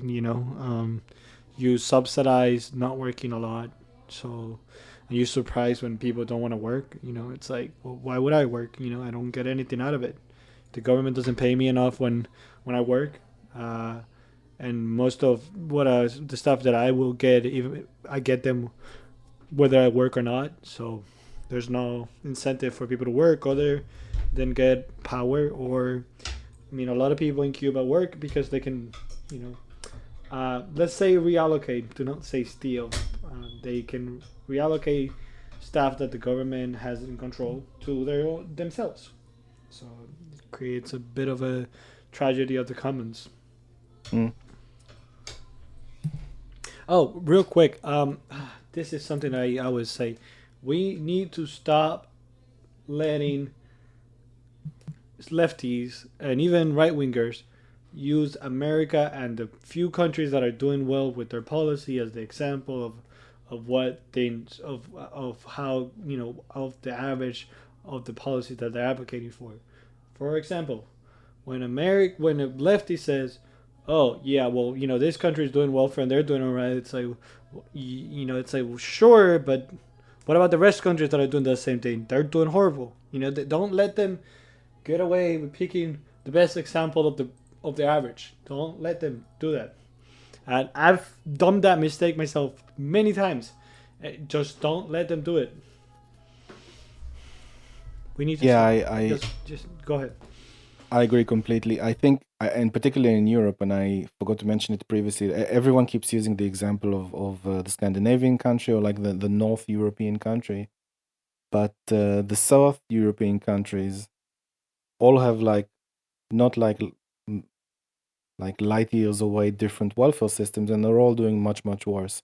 So like Spain, Italy, some France to some degree, Portugal isn't doing great. Greece isn't doing great. So there's a lot of everyone keeps using these Nordic countries with 5 million, 7 million, I don't know, people, and it's working for them, and great for them. But in other parts of Europe, everyone keeps ignoring the countries that it didn't work for. Yeah, I mean, and this is something that this is like me, carrying on from what Yaron said about how the Scandinavian countries aren't even doing that well. So let's use the example of the nationalization of the oil industry, right? So both Venezuela and Norway nationalized their oil industry, right? So, what is the best outcome that could come out of that? Oh, we are going to be doing worse than the average U.S. state, so we're going to be doing like Norway. And what is the worst outcome that can happen out of that? Oh, we're going to be doing like Venezuela. So, when you look at the two possible outcomes, it's well, one is worse than the average, and the other one is far worse than the average. Then why should we try this again? I don't see why. Yeah, I agree. I think we're letting people like cherry pick examples. And by the way, a lot of countries have nationalized their oil reserve. In fact, I know, but these are this Venezuela is the one that like conservatives bring up, and then mhm. Norway is the one that lefties bring up. So I just wanted to pick the two, like most commonly brought up examples. But yeah, I know there are more other countries that have done it yet. But thanks for clearing that up for the audience, though. That's fair. I think if you bring a Vuvuzela iPhone 700 gazillion, you turn off the lefties right away. I don't care about turning off the lefties. I hate lefties. Okay. My bad. Sorry. You participate in the system, but you somehow against it. Listen, I have big despise for lefties. Okay, my family is still, suffering. Part of my family is still suffering under the policies that they have advocated for. So I have no sympathy for tankies or communists at all. I think they're evil, and I think they should be treated as such. Okay, speaking of tankies and lefties, let's let Econoboi finish his sentence. Good What one. you're saying there. I guess we can kind of go again a little line by line here. I don't think that number one. I'm not sure if I've heard an adequate response. It sounds like we've moved beyond some of my talking points to some extent. So obviously, when I talk about how I'm happy to go backwards if I miss something. Yeah, no worries at all. Obviously, when I talk about the real poverty rate doesn't take into account these distributions, and to me, when you take into account those distributions, that shows that the anti-poverty programs of Western countries have been very successful. To me, you kind of end up going into more of a talk about, well, morally speaking, I'm not sure if it makes enough sense to judge a system's efficacy by how much it takes care of the poor, which seems to be implying that at least in in a cash sense, in a benefit sense, these programs do take care of poor people in terms of getting them the money and the in-kind benefits they need to consume the things that they want to consume. So it appears we might agree on that to some extent. It seems like what you're saying is, well, even if that's true, though, that's bad because that's not the best way to judge how moral a system is. Yes. So I take it that we agree that well, the welfare programs are actually effective at getting people the consumption they want or need, but rather we're just disagreeing on, well, is that actually long-term beneficial? You say that the welfare state is an unmitigated disaster because it tells a person who's poor, you're worthless, you can't survive on your own hard work, and it also tells the same person that if he does get a job, that the marginal income tax is over 90%, and who the heck cares about working hard if you're going to have to pay all those taxes anyway? And my response to that would be that well, obviously, I just disagree, but I think that really what it tells him is that he lives in a society which takes care of its most vulnerable people. A mutualist society that can, you can be the richest person on one day, and if you go bankrupt and become the poorest person the next day, you'll have these systems to fall back on, and you'll pay a disproportionately larger percentage into those systems when you've gotten that step up, when you've made it out. In general, you talk about a marginal income tax rate of 90%. I think obviously you'd recognize you're exaggerating that to some extent. I don't know of any, frankly, of any country that the marginal income tax is 90%. Maybe that was back in the day that was true, but that was a very small portion of people that paid that, and it's also marginal at the end of the day. Anyway, it's a progressive tax system. I agree, but what were we going to say, Yaron? You're missing the point. If you're in welfare, you get I don't know, you get X number of dollars in welfare benefits. When you start working, you lose that benefit. That loss is part of that. If you calculate how much you've got net of the benefit by working, what's left to you is very, very little. So if you take the taxes you pay plus the loss of benefit, The equivalent marginal tax rate is 90%. That's what I meant. And you can see calculations like that on Denmark, Sweden, and in the United States, that the incentive to actually get a job, given that you're losing benefits, is very, very low. But let me address a different issue that you just brought up. Yeah, sure. No, I agree with you that yes, if I give somebody a check, they didn't have that check before, so they have more money to use, to consume. The real question is from the perspective of the well-being of people, is that the best way in which we can eradicate poverty? And I mentioned the fact that I didn't believe it was, that I thought economic growth, free markets, jobs, a far increase in productivity, which I think are all reduced because of the welfare state. I think those are much better ways, both morally and ultimately economically, than handing people checks. And you can run this. I'm going to make some assumptions that you're going to disagree with, and that's fine. But let me just run with this for a second, right? Run with it. Let's assume that the welfare state costs us a couple of percentages of economic growth a year because of a reduction in long-term investment, which I think is real. So take a state like the United States today, which is going at 2% a year, and take the lowest income you can imagine and grow it at 2% a year over the next 40 years. And you'll get a significant increase in wages over those 40 years where somebody is doing much, much better. But it's nothing to write home about. It's not dramatic. But then grow the economy at 5% a year, and suddenly there is no poverty. There's not just no absolute poverty, but there is no poverty. Everybody's making, well into the six figures, and everybody's making a great income. So to the extent that the welfare state actually reduces economic growth, which in my view, there's no question that it does, it is hurting poor people because it's reducing wages and it is reducing opportunities, and not just poor people, it's hurting all of us. And there's no reason to sacrifice the middle class or the wealthy or anybody for another group. So again, both morally and economically, the welfare state is a drag on the entire economy and the entire world. I'll pause it for a second. What do you guys think? So I wanted to comment on something that Econoboi said near the beginning of this, where he in a refutation to Yaron's argument that that poor people are not going to feel incentivized to get out of their situation because, well, stuck on. I'm already here, and if I get a job, then it's not going to give me a lot of money. Econoboi responded that what it actually tells the people is that their society cares about them. That's what it tells you. And even if I granted that that's what people took away, I would like to ask Econoboi, so what? So what if your society cares about you to give you a bare minimum subsistence or to give you a bare minimum standard of living? Does that actually help you get a job? Does that actually incentivize you to get a job? It doesn't. It doesn't. Who cares if my society will give a bare minimum hell out of what I am? Because that doesn't tell me what I ought to do now. That doesn't tell me that I should get a job for myself, that I should get a job to get myself out of poverty. Because if I do get that job, then guess what? I'm the one who's affording people to live like I was.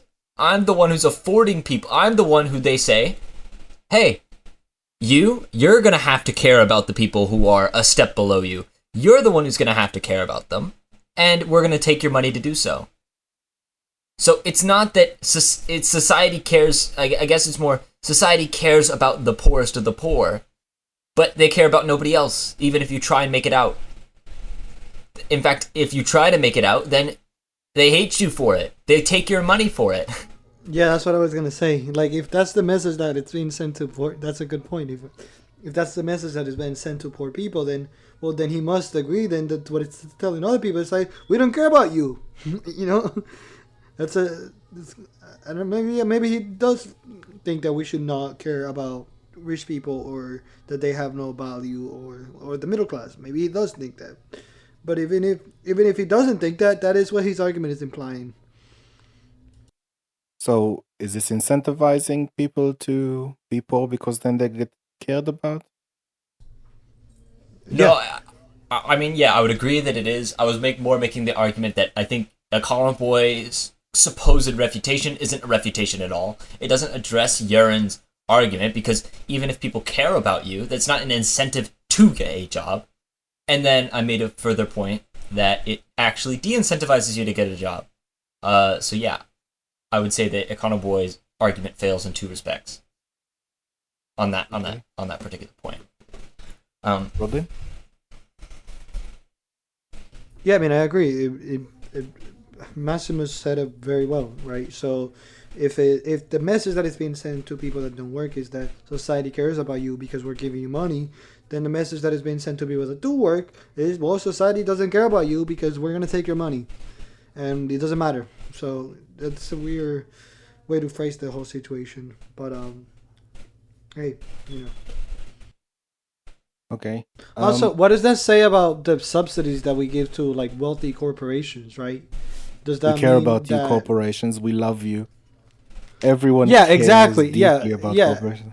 And we really, because like, let's be honest, like there's far few people that really get a lot more money than the average poor person, and I feel like sometimes when we talk about like attacking the problem of welfare, we don't talk enough about, like, especially from the libertarian point of view, we focus too much on the poor person that it's doing poorly, right? That gets some money, right? But we don't focus enough on like, well, sure, okay, but now we normalize welfare, right? And since we normalize welfare and you given the government enough power to take money from a group and give it to another, well, now we are in that situation where, once again, like we said before, right? The poor are subsidizing the rich. You know, the guy that rents a house from a wealthy landowner, right? And it's middle class. Well, he's paying his home taxes, and now he's paying for the school of the rich landowner. But meanwhile he might have to send his kids to a poor school because he cannot afford them. Actually, I would Actually, that genuinely didn't make love. sense. I would genuinely love, Robin, if you were there and you would have asked, if we pay money to corporations, does this mean we care? Like Care Bear care about Oh, we corporations? deeply care about the banks, for example, right? We give them a lot of privileges. We give them the power to just make money out of thin air, and just giving away like it was Christmas gift from Santa Claus. Yeah, we really care about bankers. Oh, we love bankers. Society loves bankers. Just just wondering, in terms of actual monetary spending, is and considering that Social Security and Medicare are not per se for the poor directly, how much money do we spend on the poor versus give to corporations, as in the form of corporate welfare or subsidies, stuff like that? Well, it doesn't really matter because what you have to look at is the per capita, right? Out of all the rich people that get money, right? You make that into a group, right? And you make all the poor people that get into a group per capita, right? The rich person is getting a lot more money. Yeah, because each person each rich person that gets money doesn't get $1,000. They get like $1 million. So yeah, it's concentrated. Yeah, it's very concentrated, and it's like, well, if you care about income inequality so much, why are you supporting welfare, and why are you supporting subsidies? Those, and he'll pretend like he doesn't like them, but he does. Like when you get to the granular points, like you did once, you realize that a lot of these neolibs and these SOCDEMs, they're okay with subsidies. Like they'll criticize the ones that they don't think are good, but in general they're okay with them and they like them. So they're okay with they'll do this Montebello, right? When they defend giving money to a few poor people, right, and giving them a few bucks, right, giving them miseries, and telling them, and allowing them to barely survive. But when in reality, when you actually get into the granular points, you realize that they're okay with giving money to the rich people too. So it's not about helping the poor; it's about centrally planning the economy. That is what it's really about. Yeah, They'll give money to rich people. They'll give money to research. They'll give money to everything, and then they'll be like, "Well, just look at how important the government is for the economy. If there wasn't a government, then poor people wouldn't have money. Rich people, sorry, companies would go bankrupt. We wouldn't research X, Y, and Z. All these things. It's like they're happy. In my opinion, they're happy with both the corporate welfare and the social welfare at the same time. They think it's. I don't know if it's equally important, but they like it that the government has a hand in everything.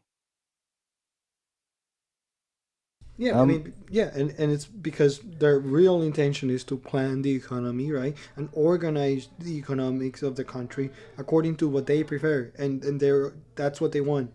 They want to fully centralize the economy, and they only want to leave to the market the things that they don't give a crap about.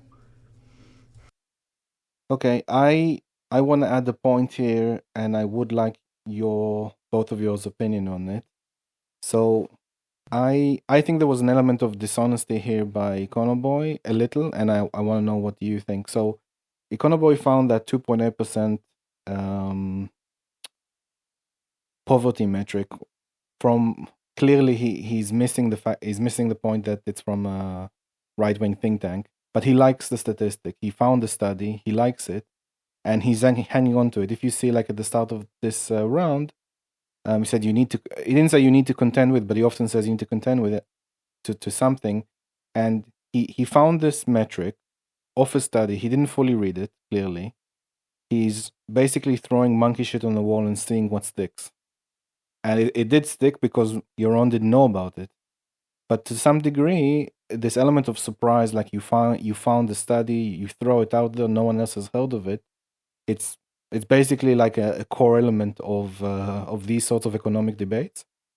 It's unprincipled from our point of view, but it's basically like I'm gonna try everything, and if like the other guy blanks out or the other guy doesn't know how to handle it, then I'm gonna run with this statistic that I just found the other day, and I haven't really read into it. So, what do you guys think about that observation? That is something that I think it's expected. Uh, you know, you'll realize that a lot of people in debates will try to find one thing that you don't feel comfortable on, right? And they try to nail you on that thing. The right thing that you should do is like, well, I'm not familiar with that topic. Let's talk about something that we're both familiar with, and then try to move it into another something else, you know. But go ahead, Maximus. You can correct me. I don't know about the 2.8% figure. I don't remember where he mentioned that, so you could be right. But if we're referring to the same part, you may correct me if I'm wrong, but I'm pretty sure Econoboi was talking about how the something when it involved accounting for I guess he said checks, non-checks. You can refer me to the part. So basically,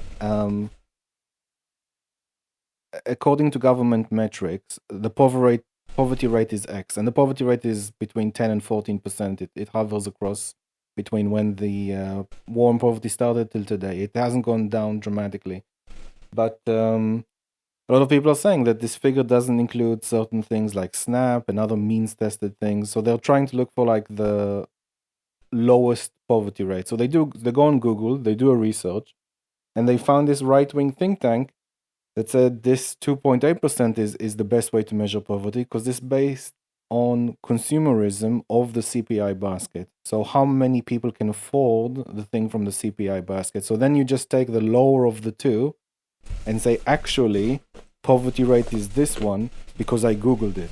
He doesn't understand what it means behind it. He just like you can see he doesn't really understand the origin of that number. So it's just kind of like throwing something at the wall and hoping it sticks. I just remember him referring to the figure from the Federal Reserve. That's just what I remember. Yeah. Hold on. I can show you the actual thing, but you could save it for later. But the people, sure, the people who carried out the study were from the think tank. All right, yeah, but if you're correct, then we 100% agree with you. Okay, so let's move on. So we're still noticing a theme with economic growth, and now we're looking. Yaron is presented with Econoboi with like a trade-off. Like if welfare took off a 3 percentage points of the economic growth, and it would have been 5%, would have been better to have the economic growth versus having 2% economic growth plus the welfare state. So let's see what Econoboi says. Sure. Yeah, I don't. Again, I feel like you keep coming back to the idea that the best way to alleviate poverty is economic growth. Market economics. And I don't disagree to some extent, right? I think there was a quote attributed to the former mayor of Detroit, who once said that there's no problem that a good paying job can't fix, right? And obviously, I agree with him that if someone who had a terrible job or who had no job gets a good paying job, there's quite a few problems in that person's life that are solved. However, obviously, what we would have to quibble over is, well, how do we get those jobs, right? And I think that the government plays a really strong role in not only encouraging economic economic growth, innovation, investment, but also providing for those people who are stuck in those vulnerable circumstances for one reason or another. For instance, there was a big report that came out about the people of Bangladesh. Bangladesh right now is going through a pretty big industrial, you could call it an industrial revolution, basically an economic awakening, which is built partly on the back of market economics. They're specializing, right? They're basically becoming the textile manufacturer of all of South Asia and Greater Asia and the world. And that's caused them to be per capita wealthier than Pakistan for the first time, I think, in their country's history, so ever since they broke off from Pakistan, right? However, what this survey also showed was that a lot of the poverty that was associated with the people of Bangladesh was based purely on a lack of capital. And when exogenously there was an increase in the amount of capital that they had available to them, whether it came from the private market or from government incentives or from international grants, that in and of itself was able to end the cycle of poverty that many, many millions of these people found themselves in. So giving people that initial help, that one-time injection or that continuous injection of cash into their pockets or in-kind benefits into their pockets is very, very crucial at alleviating the worst effects of poverty and getting rid of that cycle of poverty that seems to affect so many generations. And when you talk about the last thing that I'll mention is that a point that I couldn't get to before you jumped in was that you mentioned that without the welfare state, people would get better jobs, they would stand up, they'd be proud. You mentioned it seemingly again just now. If we didn't have the welfare state, basically people would just get better jobs, incomes would go up, and you wouldn't need the welfare state. I think the problem with this is that it's ahistorical. Again, for hundreds of years, we didn't have a welfare state, and although a lot of people got out of poverty based purely on mostly market mechanics, sort of incomes going up, industrialization, innovation over time. We didn't eliminate poverty in the West. Obviously, you referenced the poverty rate earlier, so that's not true. We still had a lot of poverty before the welfare state, so I don't agree. However, when you look at poverty rates after we implemented the welfare state, they've gone down when you actually take into account those benefits. I just, I don't agree. I think that people are much better off with a welfare state, and I don't think it hurts economic growth. I mean, you talk about the last thing I'll mention here is that, you mentioned. The last thing I'll mention is that you mentioned, the countries the countries that are growing the most, that are getting rid of the most poverty right now, are countries with very, very little welfare. You talk about China, or you didn't mention any countries, but you could talk about China. You could talk about maybe Singapore as an example, the Asian tigers, stuff like that. Those are all countries with a huge amount of government involvement in the economy, and the Asian tigers specifically have an incredibly large amount of welfare. For God's sakes, in Singapore, they have decommodified housing to a great extent. You can barely buy a car in Singapore. So, all these countries are success stories, partially on the back of good government policy and stewardship of the economy. Although, of course, I wouldn't advocate anyone go and live in China anytime soon, but you get what I'm saying. Yeah, so a number of things. You're equivocating here on a lot of different things, and that's wrong. So capital is not the same as welfare. Yes, any poor country can benefit enormously from capital invested in that country. That is ultimately the way in which you eradicate poverty, is to bring capital into a place like Bangladesh. That is exactly what's happening with the textile revolution and other revolutions that are happening there. That is the appropriate way to eradicate to eradicate poverty, and that's not something the government does. That's something the private sector does. The government can do it; it just does it much less effectively. And in order to get that capital, it has to tax capital, it has to tax investment, it has to tax the wealthy, and therefore, by doing that, it's actually reducing investment and reducing capital that goes to create the jobs that alleviate the poverty in places like. So you can't equivocate between giving somebody a check as welfare and between producing capital that actually is going to produce real jobs.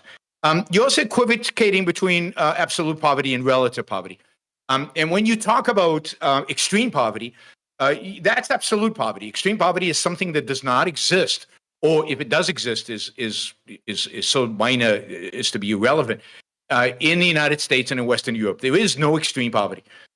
Not $2 a day or less. Nobody in the United States, maybe a few homeless people, live on $2 a day or less in the United States. Now with welfare, not without welfare. It just doesn't exist, and it hasn't existed for a long, long time. Relative poverty, there's always relative poverty. Relative poverty is just a bell curve, and you deciding that randomly below some number is going to be poverty. And I'm sure that if everybody in the United States today was earning an income of six figures, everything else held constant, somebody would define people as relatively poor in spite of the fact that we're all relatively rich. So again, you can't equivocate between relative poverty and absolute poverty. They're two different concepts. And the fact is that before capitalism is a new thing. It's about 200 years old. Before capitalism, everybody was absolutely extremely poor. And capitalism, without any welfare state and with very little government involvement, government basically involved in the protection of individual rights, primarily property rights, but that's it, actually raised people out of absolute poverty. Yes, some people stayed relatively poor, but even that relative poverty, based on some number that somebody in the government defined in the Social Security Administration in the 1960s, even that number was declining before the welfare state in the United States was established, was declining precipitously before the welfare state was established, and continues to decline afterwards if you include redistribution, as you mentioned. Okay, big deal. I could easily argue, and I think this would be true, that if we hadn't established a welfare state in the 1960s in the United States, then the poverty rate as defined by the Social Security Administration in the United States today would be even closer to zero than what you claim it is today. But, it's hard for me to prove that because, as I said, I don't have a parallel universe in which that's run. But the fact is that the only way that you have been able, that you can reduce, that you reduce this relative poverty is by taking capital or taking wealth from some people and giving it to others. And this is the other equivocation you make. Of course, the welfare state reduces economic growth because where does economic growth come from? Economic growth comes from investment. It comes from entrepreneurship. That's where economic growth comes from. And what do you do with the welfare state? Two things. One is you take money away from people who tend to invest it, not to consume it. So reduce long-term investment in the economy by taxing that money away from them. And secondly, you reduce the pool of entrepreneurs because, again, you incentivize poor people not to become entrepreneurs. I don't know anybody who started, I know very few people who started, companies in Silicon Valley coming out off of welfare. Now, it's true. There are other things that suppress poor people's entrepreneurship. Licensing laws are horrific, and they victimize the poor more than anything else. Various zoning laws, the restrictability within poor communities to start businesses are incredibly destructive to poor people. All kinds of fees and taxes placed on small businesses as they start are incredibly destructive to poor people. We have in the United States, sadly, very, very destructive policies in terms of the ability of ambitious poor people to be successful in their lives. Now, with regard to people who might still not be able to be successful in a free market, with regard to people who might still be poor in spite of all the job creation, in spite of the economic growth that is created by free market, well, then whoever cares about poor people has every ability to help them. That is, there's nothing in a free market, in a non-welfare state free market, that prohibits people from helping poor people out in whatever way they want. And indeed, before there was a welfare state in the United States, there was a robust system of private charity and private insurance. You could buy insurance against poverty. It was quite robust, quite effective, and I think was partially and rewarded people for actually doing the things that would actually get them on their feet again, versus, again, the welfare state, which provides the worst kind of perverse incentives to keep people in poverty rather than allow them to escape it. Okay, yeah. So, what do we think?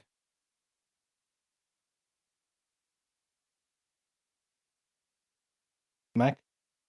Okay, so one thing that I was noticing during this particular segment of the debate was how I feel like Econoboi was almost flip-flopping in terms of contradictions in his own thesis. This is one that's been brought up before. The idea that whether or not economic growth helps the poor. Econoboi seems to agree with Yaron Brook that it does help the poor primarily, but that what we need is a welfare program because of the fact that economic growth can't always help the poor, or something along those lines. But then he'll go on and say that the existence of poor people is a market failure, that the free market doesn't help the poor because it's not profitable. And he seemed to make that argument, I guess you could say, that contradiction in the same, in the one argument. But so it's an either or here. Either free market growth market growth does help the poor, or it doesn't. It's either it can help the poor tremendously, or it doesn't. And I think ironically, it is historical that free market growth does help the poor. Yaron Brook has already mentioned before that the pre-capitalist Europe was destitute. It was an awful place to live. And free markets brought so many people out of the poverty there. It is particularly because free markets give people more money, produce more wealth, produce more innovation, that poor people are able to be brought out of what we would consider to be poverty. And nowadays, the average poor person is much better off, not just technologically or materially, but they're just better off in all respects than anyone in the pre-feudal Europe. Even the ones who are probably living on that $2 a day figure, even the homeless person is better off living here in modern day than a $2 a day person living in the pre-feudal or feudal Europe. Because at least the person today has things like, well, the internet, there's at least shelter, the earth is pretty, there's at least climate control, there's technology that exists which can help him. He doesn't have to subsist, there's other options for him. He can get a job. So if we're going to decrease economic growth, which I don't even know if Econoboi has fully agreed with or disagreed with, if we're going to decrease economic growth, we're going to decrease people's ability to get out of poverty. Even if you try and give them more money, you're still incentivizing them to live in poverty, and you're decreasing their ability to get out of it. Yeah, Yeah. that's really interesting. I think it's very good that you're pointing out that there's a bit of a contradiction between what he says in one sentence and what he says later on, right? Like he'll say, "Well, free markets don't help people," and then a few minutes later he'll say, well, "Markets do help people." So it's like, well, which one is it? Pick one. So they help people and they just don't help them enough the way you want them to. Is that what you're saying? Like, don't contradict yourself. Be more clear with what you're saying. Can I be a devil's advocate here? Is it Yeah, the go ahead. case that pragmatically the free markets help a lot of people, but not all people, and then the remaining people need to be helped by from what Econoboi is saying, by the government? I would say that no, that's not the case. Even if we look at it today, where a lot of the existence of poor people, I think we can contribute, or existence of poor people who Econoboi would say that we need to provide welfare for, the small minority people who would require the welfare, those people would be better off in a free market system, because free markets are what give people stuff. It is what brings people out of poverty. There can be no other measure necessarily, because wealth doesn't derive from nowhere. Wealth doesn't derive from, it doesn't just exist inherently, it has to be created by people.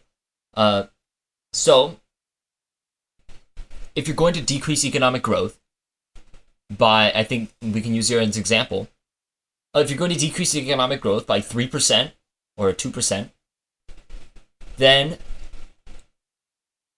look how little people are going to have money. Look how little everyone is going to have money compared to if they gave that money to the poor. They gave that money to be consumed rather to be invested in innovations, rather to be invested in the economy, provide people with products that everyone can enjoy rather than a select few.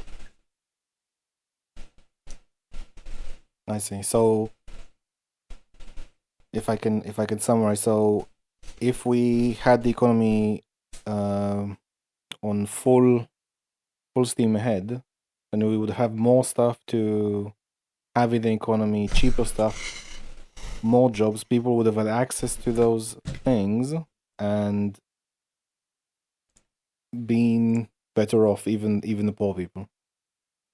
Yeah, and I think that is also the case today. If you, I think I made the argument, if you compare it today to feudal Europe, even the person who would be living on that $2 a day today, say like extreme homeless person, is better off here than he is in feudal Europe. Okay. Robin, you wanted to add something? No, I mean, there's. I'll wait for the next section. Maximus did very well with saying what I would have said. So I wanted to add that Yaron made a good point about the regulatory state here, about licensing laws hurting the poor, and zoning laws, making it that there's fewer houses that could be built, or certain regulations that make the houses more expensive than they need to be, so they won't be affordable for poor people. And I think he communicated that very well, and I don't think I, in a different debate, communicated that very well at all. So it was very refreshing to see it done properly, I suppose. And I don't think that's being discussed. And I think that if Yaron raises it, even Econoboi will pragmatically say, yeah, I agree, these laws don't need, these regulations and laws shouldn't be there. But I would add that there's no real way of removing them. Regulations and these sorts of laws are basically immortal. It is very, very difficult to remove a regulation, and it is so rare that when people do remove a regulation or a set of regulations, they talk about it on television, like once every 4 years or once every 8 years. They go on television and say, we made it more efficient, we removed red tape so the businesses could flow better and that customers would have more options. but they're very, very difficult to get rid of. And just saying I agree that these laws need to be removed doesn't. It's like a cheap kind of thing. You can say, yeah, I'm pragmatic. I don't really think these laws need to be there, but the system that made these laws will still be there. Even if you remove these laws, a year later the system will find different laws. Yeah, I mean, it's generally what you normally see, right? When the government makes a law and they try to mitigate for the bad outcomes that it is, instead of removing that law and putting a new one, what they'll do is they just put another one to try to fix the problems of that. Yeah. You just end up with more and more and more and more laws. So Yeah. they rarely remove red tape. They just add, well, we put red tape here, and this red tape is just causing this bad incentive. So now let's punish that bad incentive instead of removing the red tape because it just didn't do what we wanted to do. They rarely do that. And I would add actually, the only time you can easily remove regulation is before it passes. So basically, what happens is bureaucrats will post the regulations they want to make happen, and then basically what the process is someone needs to read them and say this is really bad. Then they need to contact their representative, and then the representative needs to shout at the regulator, says, no, this is all bad, please change it. But technically, the only groups of people willing to do that are special interest groups that have paid people that read these policies and try to determine if it can negatively affect their group, and then they call their politician and say, this is bad, can you tell them to remove it? Because regular people, they don't have it's a very expensive process, and you need to be a specialist to understand the laws and what the implication of the policies. So technically the way of monitoring which regulations get passed are by these special interest groups. I would agree with you guys. So hold up, give me a moment.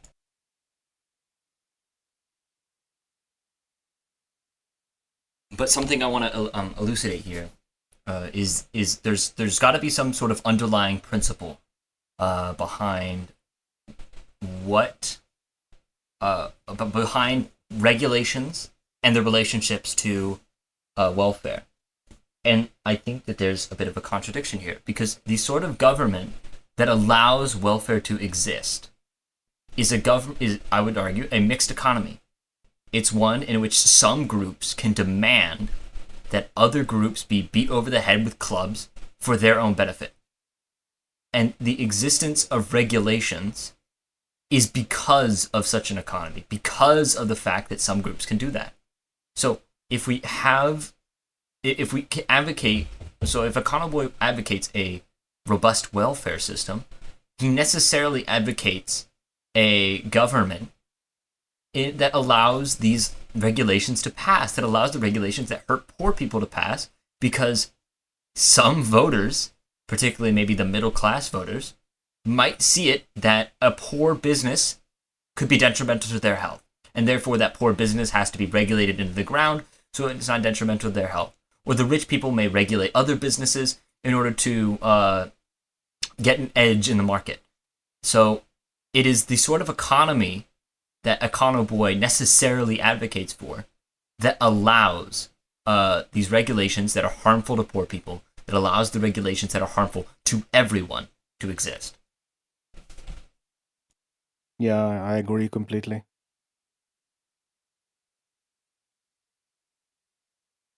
Okay, I will continue. I will just say that I'm not gonna go all the way to the end. I'm gonna stop it when Yaron has a special berating moment that I want to show, and after that we'll comment and call it quits.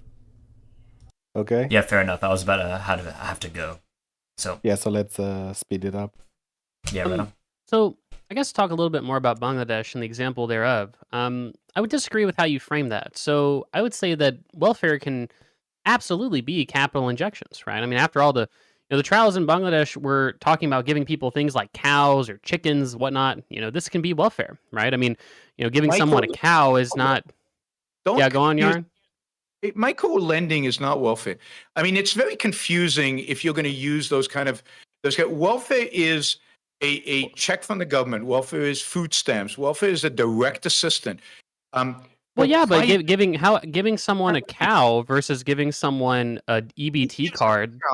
The cows are being by nonprofits. The cows are being given to them by charities, and the cows are being given to them by micro lending organizations that are not government welfare programs. And wait, but no, but the point of referencing that is not to say that this is a credit onto the Bangladeshi government. The point of referencing that was to say that obviously when you give people money or you give people some amount of capital, in this case we're talking about basically feedstock and stuff like that, that can result in a reduction in the cyclical poverty that might be, ailing those communities, right? Whether it comes from private companies or it comes from the government, the experiment shows that when you do that, it's positive. So, I mean, that's the point of referencing that.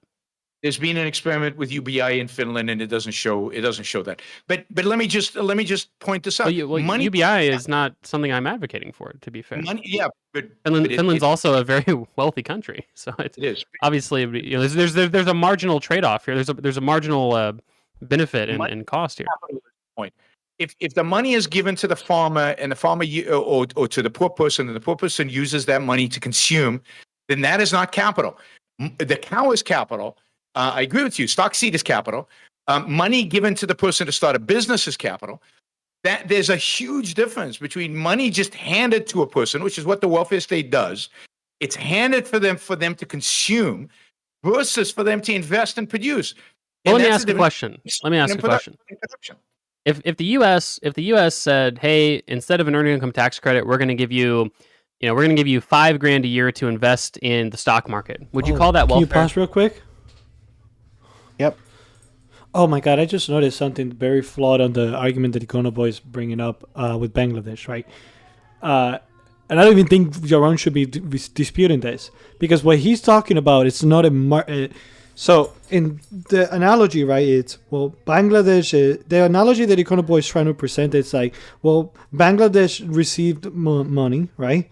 So that means that Bangladesh increased their economic growth, but this is not analogous to welfare within country, right? So if you want to make this analogous, right, you would say the whole world is a country, Bangladesh is a person, right? And then you took money from one country and gave it to Bangladesh. Did this increase the economic output of the whole world, right? That would be analogous, right? Not whether it increases the economic output of Bangladesh, because we all agree that if you give me $1 million, right?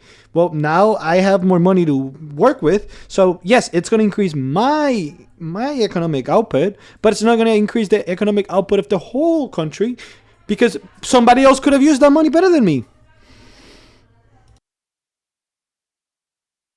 I like microloans. I suppose I feel they were very helpful, and I don't mind the charity aspect of them. And I didn't. No, I don't either. But where Econoboi is going with this, it's going to be something along the lines of, we should tax people in this country and give to this other country. That is what he's trying to draw, and that is fallacious. That is still within the broken windows fallacy. Yeah, I think he's potentially fishing for some kind of angle here, because it doesn't seem like it's a clean social security kind of war and poverty kind of thing. Maybe he's replying to the how Yaron was previously talking about how countries come out of poverty, or like how the global poor come out of being out of extreme poverty. But it does seem like he's fishing a bit. I'm going to be honest, this particular point in the debate was my least favorite, just because I thought it was just so irrelevant and it didn't really matter. It doesn't matter if giving somebody a cow is welfare or not, because I think, as Yaron will explain later, it's not the point. Just because one might be slightly better than the other doesn't mean that they're both wrong, and that this debate is more about fundamental principles about what would be right and wrong to do. So I just don't think this is the right sort of argument to have in this particular debate, and I just think it's not very useful. I think what Yaron should have bring up, and then to take it back to principles, would have been like, well, Econoboi, would it be okay for the government of England to come and tax Americans to give money to Bangladesh? Would that be okay? Yes. He obviously would say no, but no, he wouldn't say that. No single suck them would say that it's okay for the government of England to come and start taxing Americans to give it to another country. They would say that it's okay for America, but this is because they believe in the sovereignty of countries instead of sovereignty of individuals, right? So it's okay for the government, the state of your country to do whatever the hell he wants to you, but it's not okay for a third party to do. And it's like this kind of proves the point that they're not really individuals. They're not in favor of individualism. They're in favor of nationalism. They're all nationalists, whether they want to admit it or not. Yeah, I agree. The smallest block of analysis that they use is the nation. It's not the individual, it's the nation. It's an interesting insight. I mean, technically, I've always really wondered with regards to people who like roles and do the veil of ignorance. Why aren't you doing it on a global scale? So if you're saying I can be born in any part of society, so I want all of society to be equal for my own self-interest, or like when I reincarnate or something, why can't you also do it like across the whole world? So I've always noticed there's a bit of a disconnect with people who want to help the poor, but it's always within the context of a nation. But that is why, because they believe in national sovereignty instead of individual sovereignty. So But they believe in open borders, yeah? Yeah, well, they're weird. They're not consistent with so. Yeah, that's, you know what? That is a listen. And you guys can you don't have to agree with me on that, but on this, because you guys are okay with government. But one of the things that Rothbard says is that the existence of a state, it's the tolerance of contradictions. And I'm not sure if it was Rothbard who said it. I'm pretty sure I've heard it, or maybe I'm just coming up with it myself. If it's not, you can attribute it to me, and that's what I will say. The existence of the state, it's the tolerance of contradictions. We're getting insights on the fly here, guys. Just like Robin 2022. Anyway. 2022 for president. No, it's like when you say like a quote what year is. Anyway. Yeah. Okay, my bad. I get it. I'm going to continue because Mac needs to leave. So let's hope for that. This is the part where Yaron tells off Econoboi. In the stock market, God, well, you're buying businesses. You're a business owner when you're a stock owner. Kind of. It's a much more complicated question. But if you gave people $5,000 to start their own business, $5,000 to invest in a business locally that they could get cash flows from, I would say I would much favor that type of quote welfare program than I would a welfare program that just gave them. Yeah, sure. I mean, and again, I started out this conversation by saying, we have to define what welfare means, and when the government is taxing or taking on a deficit to give people directly capital or cash that they can either do what they want with or has strings attached to in the form of EBT or in-kind benefits, like example, giving them food or giving them cows or giving them assets or whatever that they can work on, I would define all that as welfare, right? But apparently we have some differences in definition here. It misses very important differences. The fact is that no so-called welfare state in Western Europe and the United States gives people money in order to start businesses or get a cow where they can produce milk from. It's really, really important that all these systems give people is cash, and that is a big difference. It's a big difference. It's why I don't consider Bangladesh a welfare state, whereas I do consider Sweden a welfare state. Well, but if just cash transfers is what you're calling welfare, I mean, would you call a healthcare system that's subsidized by the state? You wouldn't consider that welfare? I consider that welfare, but again, what I don't consider welfare is, although I'm still against it, but sure. What I don't consider welfare is, for example, the government acting as a venture capitalist. That's not welfare. right? The government making investment in businesses, or the government giving individuals money in order to start, like the small, what do you call it? The Small Business Administration, SBA loans. SBA loans are not welfare, even though they're on very, very good terms, and they're not on market terms. But it's not welfare in the same sense as me guarantee you a certain income that you're going to spend on consumption. Sure. I understand. It provides different incentives, and it's wrong. If you said here two systems: one, we go into poor neighborhoods, we give everybody cash on an annual basis, or food stamps or whatever, or we provide them with seed capital to start a business. Yeah, I'd be much more likely to support the seed capital than to give them a check. I'm against the government doing either one of them, but of the two, the seed capital is by far superior to just handing over not just a check, but often the welfare state limits what the person can do with the money to consumption. So, for example, food stamps is money that is given to people in a sense that they can only buy food with, rather than plant a garden from which they can take food. So it's the whole way in which the welfare state provides disincentives for people to invest, to produce, to work, to create. It reduces, as I said, it reduces ambition, and it reduces happiness. It reduces success. It reduces. Yeah. Well, we're going on a bit of a tangent there. All that I would say is that the purpose of bringing up the Bangladesh example was just to say that the government can play a role in providing people either capital or, in my view, benefits, so that they can achieve their initial consumption that they need today, they need the next week, and that they can therefore have more disposable and discretionary income that they can use for other purposes, whether it be entrepreneurship or whether it be simply paying off debts or whatever it might be. I don't think that that's an unreasonable role of the government. Obviously, you also mentioned that sort of an add-on to this is that the government, the government can, in theory, invest in capital that gives people, but the government can't do that very efficiently relative to the market. But I think that what I would disagree with is that the government can actually invest in capital to such an extent that you have net asset creation that is not wealth destroying. Obviously, when we've got scenarios where the government invests in human capital, especially in many developing countries, it seems to be very positive, especially for the economy when the government invests in things like education or health systems, whatever it might be. To go on to your other points that you mentioned, before we got off on this talking about capital, is that you mentioned that extreme poverty basically doesn't exist in the West. You mentioned that obviously when it comes to extreme poverty, it depends on how you define it.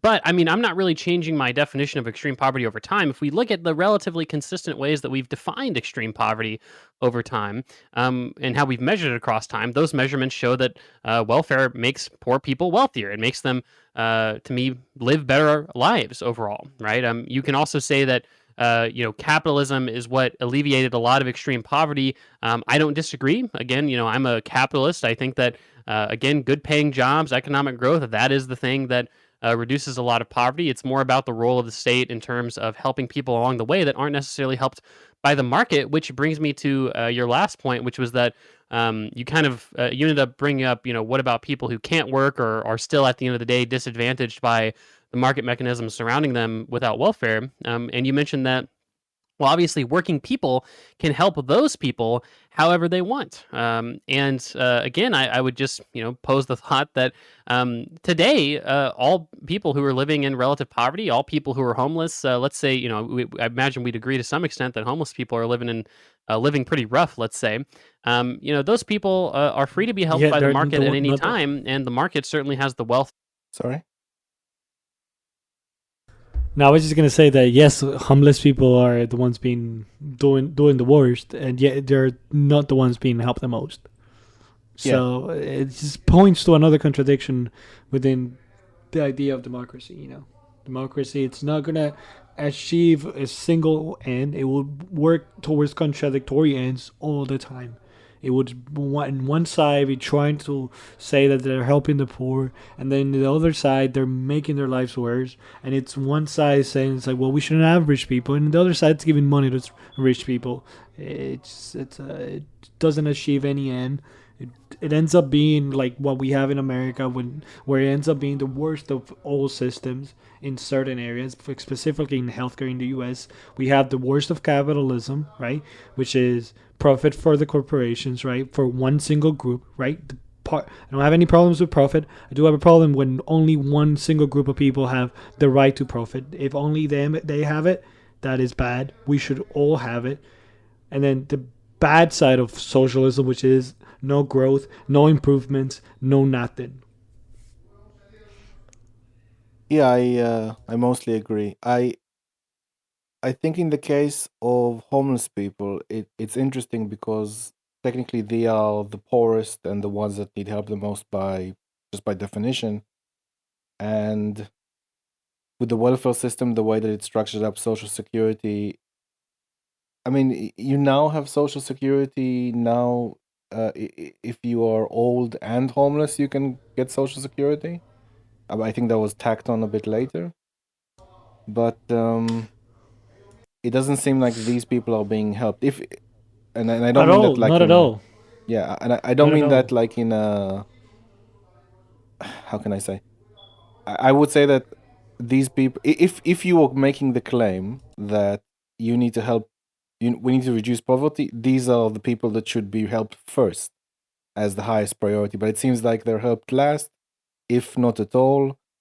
Some theories is that perhaps they don't really vote, so it doesn't really matter what That is the reason. the The help. reason is because they're not going to vote. That is the reason. The politicians don't help them because they're not a big part of the voting bloc. That is literally the only reason.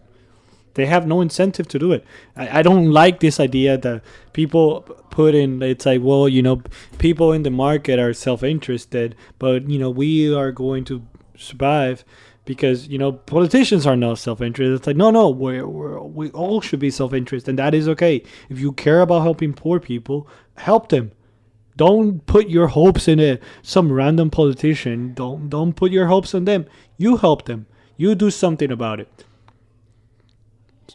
Mac, you wanna interject? No, yeah, I would 100% agree with you guys. I think that there's a supreme lack of individual responsibility in today's day and age. There's a lack of individuality in now's day and age. I mean, you can even just go online and look at how people treat current events that they care about. Oftentimes, slang would be like slacktivism. People will be active for some cause, but they don't actually do anything about it. They just send their tweet, or they just put a thumbs up, or a hashtag about the issue. Or they put a picture of a black square on their profile. Sure, they don't actually care about the issue because they don't have any responsibility. They don't have any conviction. And I think that's the same with this. They'll say that, yes, we need to help the poor. It is moral to help the poor, but no, not me. What can I do about it? What can I do about it? Clean your own room, bucko. Just clean your room. It's that simple. Okay, moving swiftly on. Those people, but they don't, right? They don't for one reason or another. Private charity and private donations simply doesn't have the direction and magnitude that can help in such a deep way to help those people as broadly subsidized social welfare programs. And many countries do a lot better taking care of homeless people than we do here in America. And I think that it's important to learn from those models because those models don't seem to, in any significant degree, sacrifice their standard of living in order to take care of those people. And that's what I would advocate for. All right, a few things. One, you're not a capitalist. I believe. Oh snap! Feel like I am, Yaron. I'm a capitalist. You're not. How do you define capitalism? Capitalism means something. Capitalism is a system in which the government does not interfere in the economy. Period. Does not. That's not you. Wait, hold on. Well, Yaron, can I ask a question? We live in a mixed economy. We live in a mixed economy today. We have elements of capitalism. We have elements of redistribution of socialism. We have elements of call it fascism, which is what I call the regulatory state. I've got to ask a question, Yaron. Can I ask a question? Ask a question. So is your opinion that I mean, genuinely, is this your opinion? Is your opinion that capitalism is when the government doesn't do stuff? Is that your opinion? My opinion is capital. No, not at all. I think the government has to do stuff. The question is what stuff. My opinion is that capitalism is that system which the government only does what I think it's supposed to do, which is protect our rights. That is, protect property rights in the economic context, protect individual rights more broadly, have a police force, a military, and a justice system, but it has zero involvement in the economy. So that is what capitalism is. Capitalism is when the government doesn't do economic stuff. That's right. Right. All right. I disagree. I don't know. Okay, let's pause here. So, and I think like let's analyze this conversation here, this interaction here. I think afterwards, like Yaron basically explains about homeless people, and you know, people can see that in if they go to that debate and see the end of it. But what did you guys think about this exchange? Oh, I think Yaron is 100% correct. Oh, sorry for interrupting, Robin. No, you can go first. I think Yaron is 100% correct on this issue. Capitalism means something.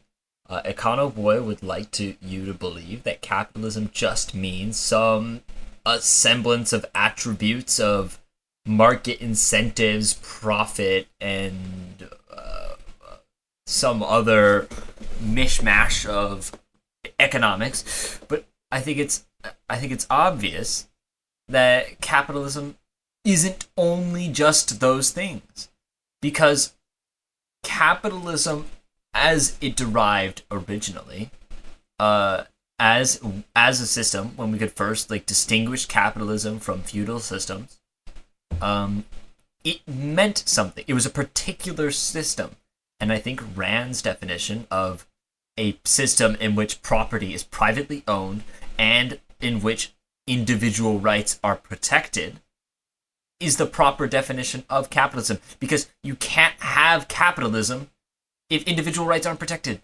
You can't have capitalism if property rights aren't protected. You can't have it. This is fundamental. If you would just like to define capitalism as profit motivation, market, potentially markets, or just the fact that property can be privately owned, you would be able to conflate so many economic systems with one another. You could conflate potentially China as capitalist, which a lot of socialists do. They call it the state capitalists. You can conflate China as capitalist.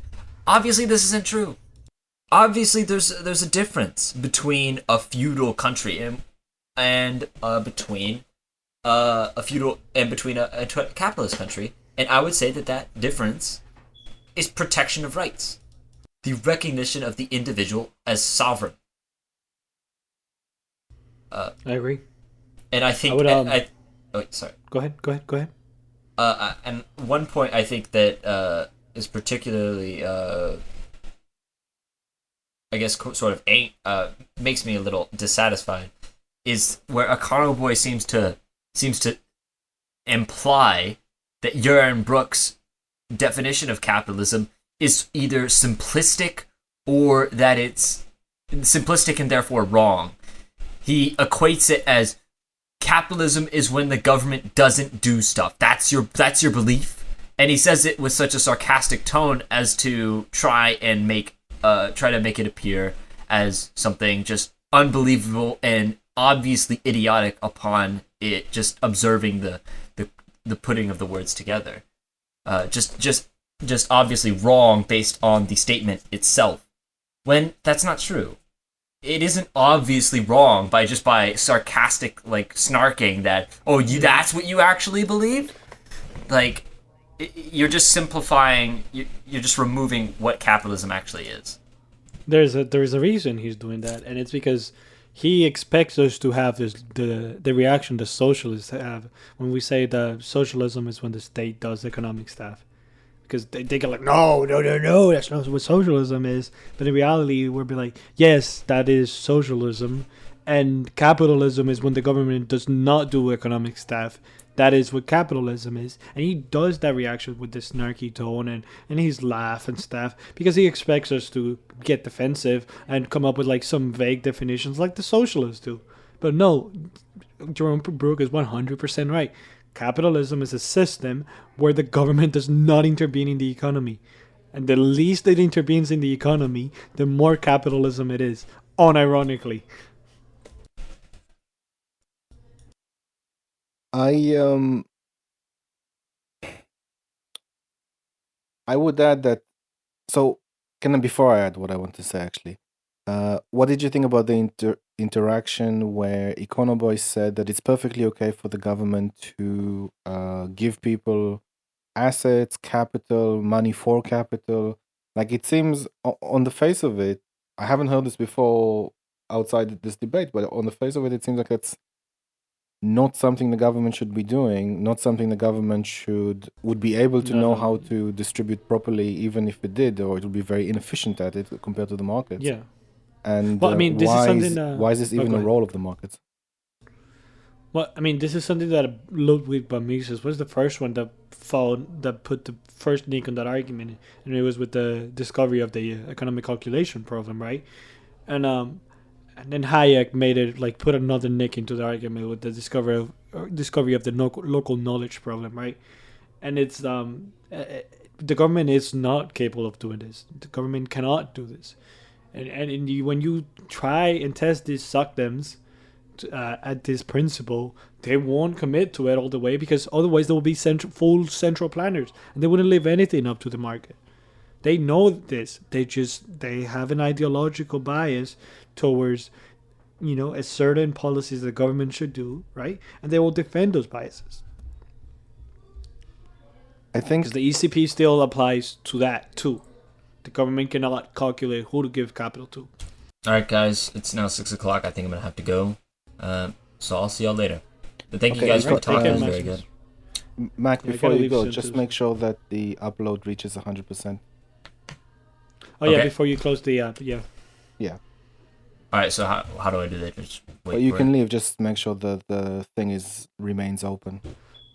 Click on Live Studio and then wait. There's like a little upload. It should be like a 99%. Just you can see it.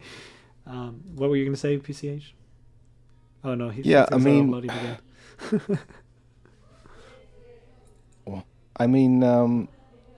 A lot of the people that have debated Econoboi in the past, especially like market socialists, they basically said that he's 90% of what they agree with. And I think here it's an interesting comparison. Like, why do you want the government to give people assets or capital? And to some degree, like market socialists will say we want stuff like Norway, where the government controls assets in companies or control all the assets in companies outright. But the claim that Yaron is making here, that Econoboi is not a capitalist, I mean, it's very difficult to have a situation where you are promoting or advocating for something like the Nordic countries, and the market socialists are advocating and promoting for something like the Nordic countries. So where really is the line? Here's the thing, right? They don't want something like this is something that is actually something that we shouldn't even let them get away with, because they don't want something like the Nordic countries. For example, like they'll say, oh, we should have a school system like Finland, and then you ask them, oh, so we should have full school choice and vouchers and like national school choice, so like a guy in Florida can send a guy to his son to California, and they'll be like, no, we should just have only the schools publics. And it's like, oh, so you don't want what Finland has, you just want your own bastardized version of what they have that only gives power to the government. They don't want the Nordic system of any specific Nordic system. They just want whatever part of that they like, right? And they use the Nordic systems as an example of success in their policy, when in reality the Nordic system is not an example of success of what they want, because what they want is not what the Nordic countries have, like things like minimum wage or school vouchers or school choice. Those things they don't want that.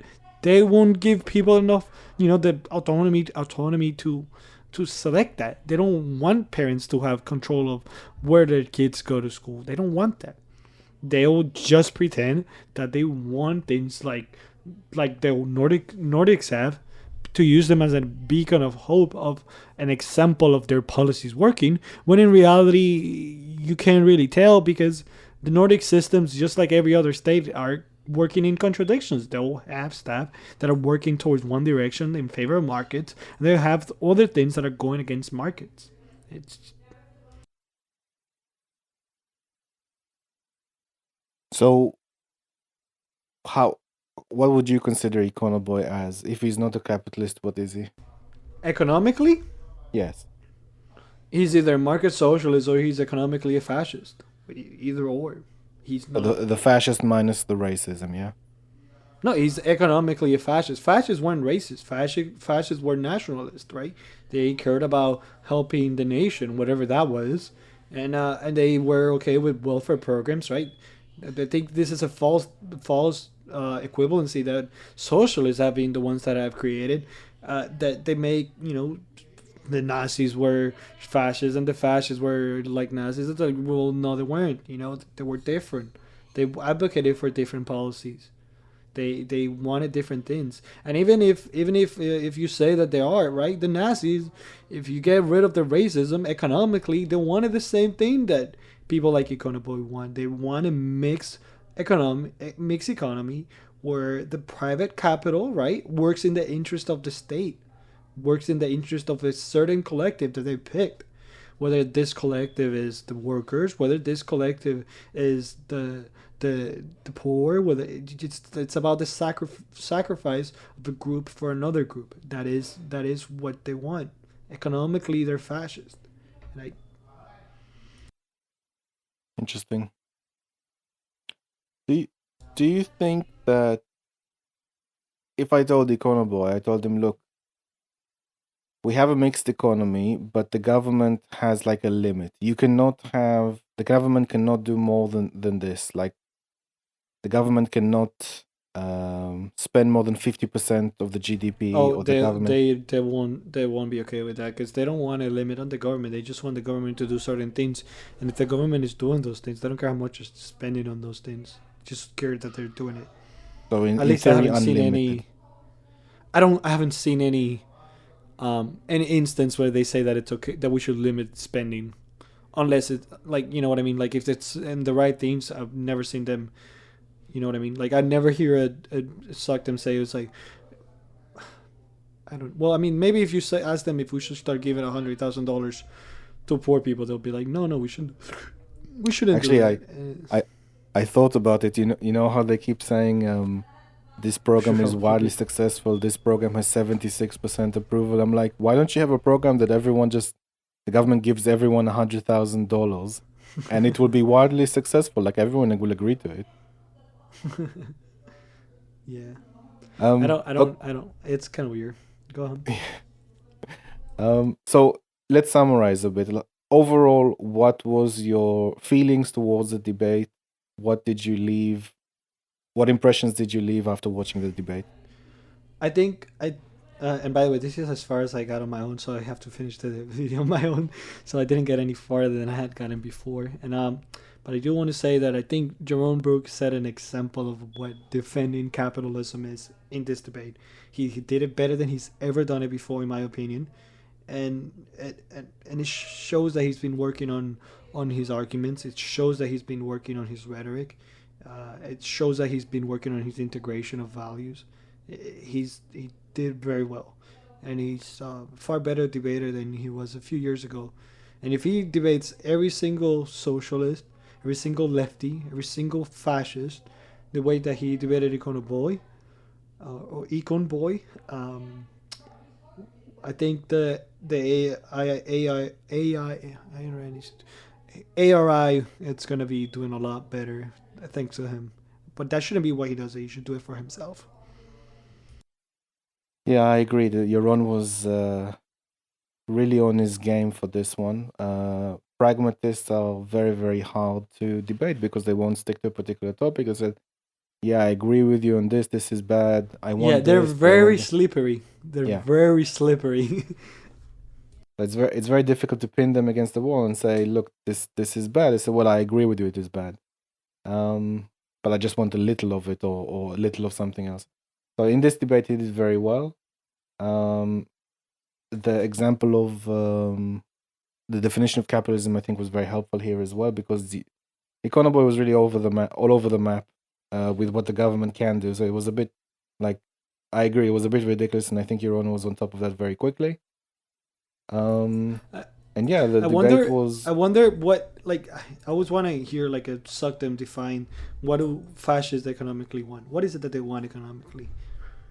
I never heard them argue that.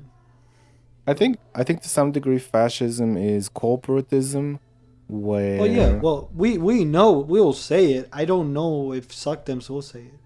I think that should be something that we should start asking them. It's like, what is it that fascists want economically? Because Norway is social corporatism, but corporatism originally was, and France is now, that the corporations of the state and the state together are marching together like an army towards the goal that they want to do. So. But that's why I said that these people are not capitalists. These people are economically fascist. They're economic fascists. They want fascism in the economy. That is what they want. I don't think they would see it that way, but the definition of it, yeah. They'd be wrong. It's just, fascism is just a bad word. It's just like fascism without the racism, It's economic fascism. It's what it is. I mean, I don't care whether they want to admit it. I care about the truth, right? Like, they are advocating for the same economic policies that the fascist party of Italy advocated for. And even if the ones that are very, like, slightly different, they're still working towards the same ideal. And an ideal where the corporations and the state are working as one to improve society according to the values of whatever group is being the ruler at that point.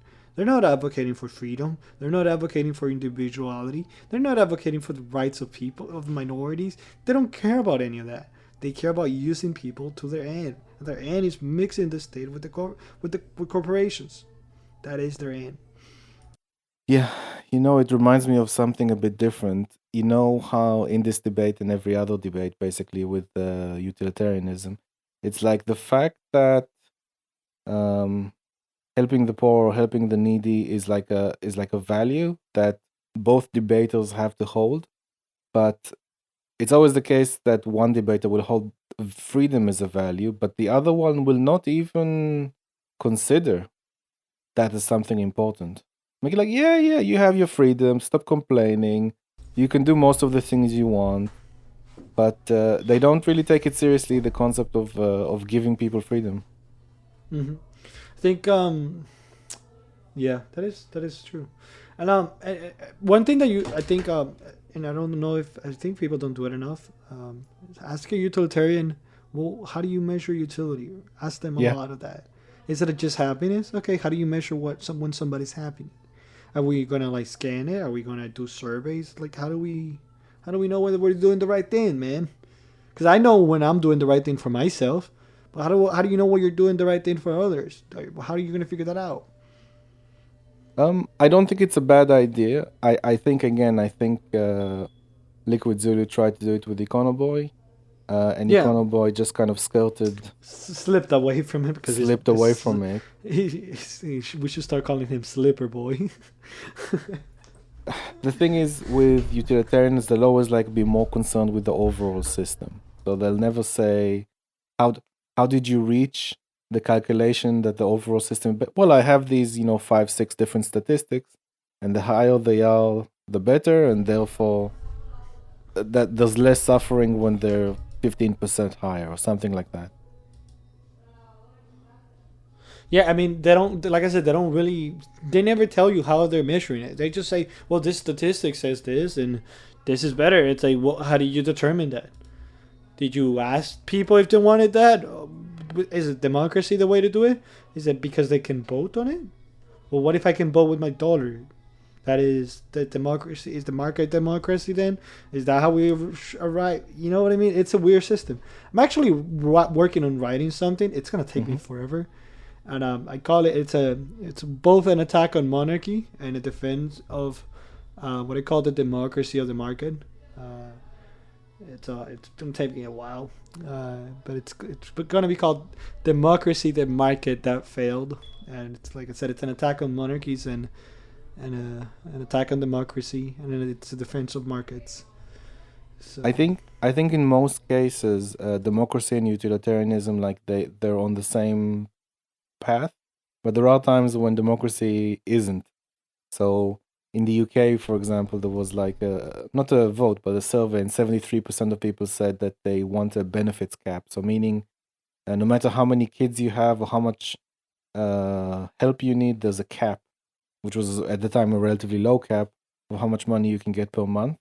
So people like Econoboi, they wouldn't like that, but it was what the public wanted. And then also, like in the UK, we voted to leave Brexit. We voted to leave the European Union, sorry. And that may not be something that he would like, but that's something that people voted for. Or like things like immigration and stuff like that. Like they're happy. Well, sorry, go ahead. go ahead. No, I was just gonna say that it's like there are certain things that you can tell that they don't really care about, right? But I'm sure that if you ask them about certain things that we for sure know they care about, right? Like if some people, let's say, well, the country votes to start putting a group of people back in jail, would that be okay? Well, no. And then they divert to individual rights. Then it's like, well, you don't really care about individual rights. Why are you bringing them up? No.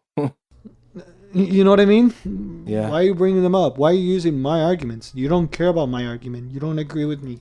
Why are you stealing my arguments? You don't agree with it. You don't care about rights. You care about utility. But if utility is the way to measure stuff through happiness, right? Through joy, it's not even happiness. It's joy, right? It's hedonistic joy and pleasure. That is what they care about, right? Let's say you're talking to a hedonistic utilitarian. Well, what if 80% of the people vote to torture the other 20% because it brings them pleasure? Is that okay? Well, why is it not? Utilitarianism, it's a false bankrupt philosophy. Yeah, all the philosophy majors make fun of utilitarianism. It's from in terms of like philosophy departments, utilitarianism is debunked over and over again, and like you can always like they always have like these pet hypotheticals that a utilitarian will bite the bullet and say the most ridiculous thing. It's a debate that me and Zulu had against Sue's communist. It was such a good debate. It's such a shame that it went down. And basically, during the debate, we started attacking utilitarianism, and we just get them to bite the bullets and putting, mentally deficient people in camps. And give me 1 second. Okay. Let me finish this, and I gotta go. Okay. We make them bite the bullet on putting mentally deficient people on concentration camps, and then we come up with a hypothetical, and we prove the idea that communism cannot solve economic problems, and it's a quite simple analogy. Basically, let's say let's use you and I as the examples, right? We live in a fully centrally planned economy, right? I want a blue shirt, you want a red shirt.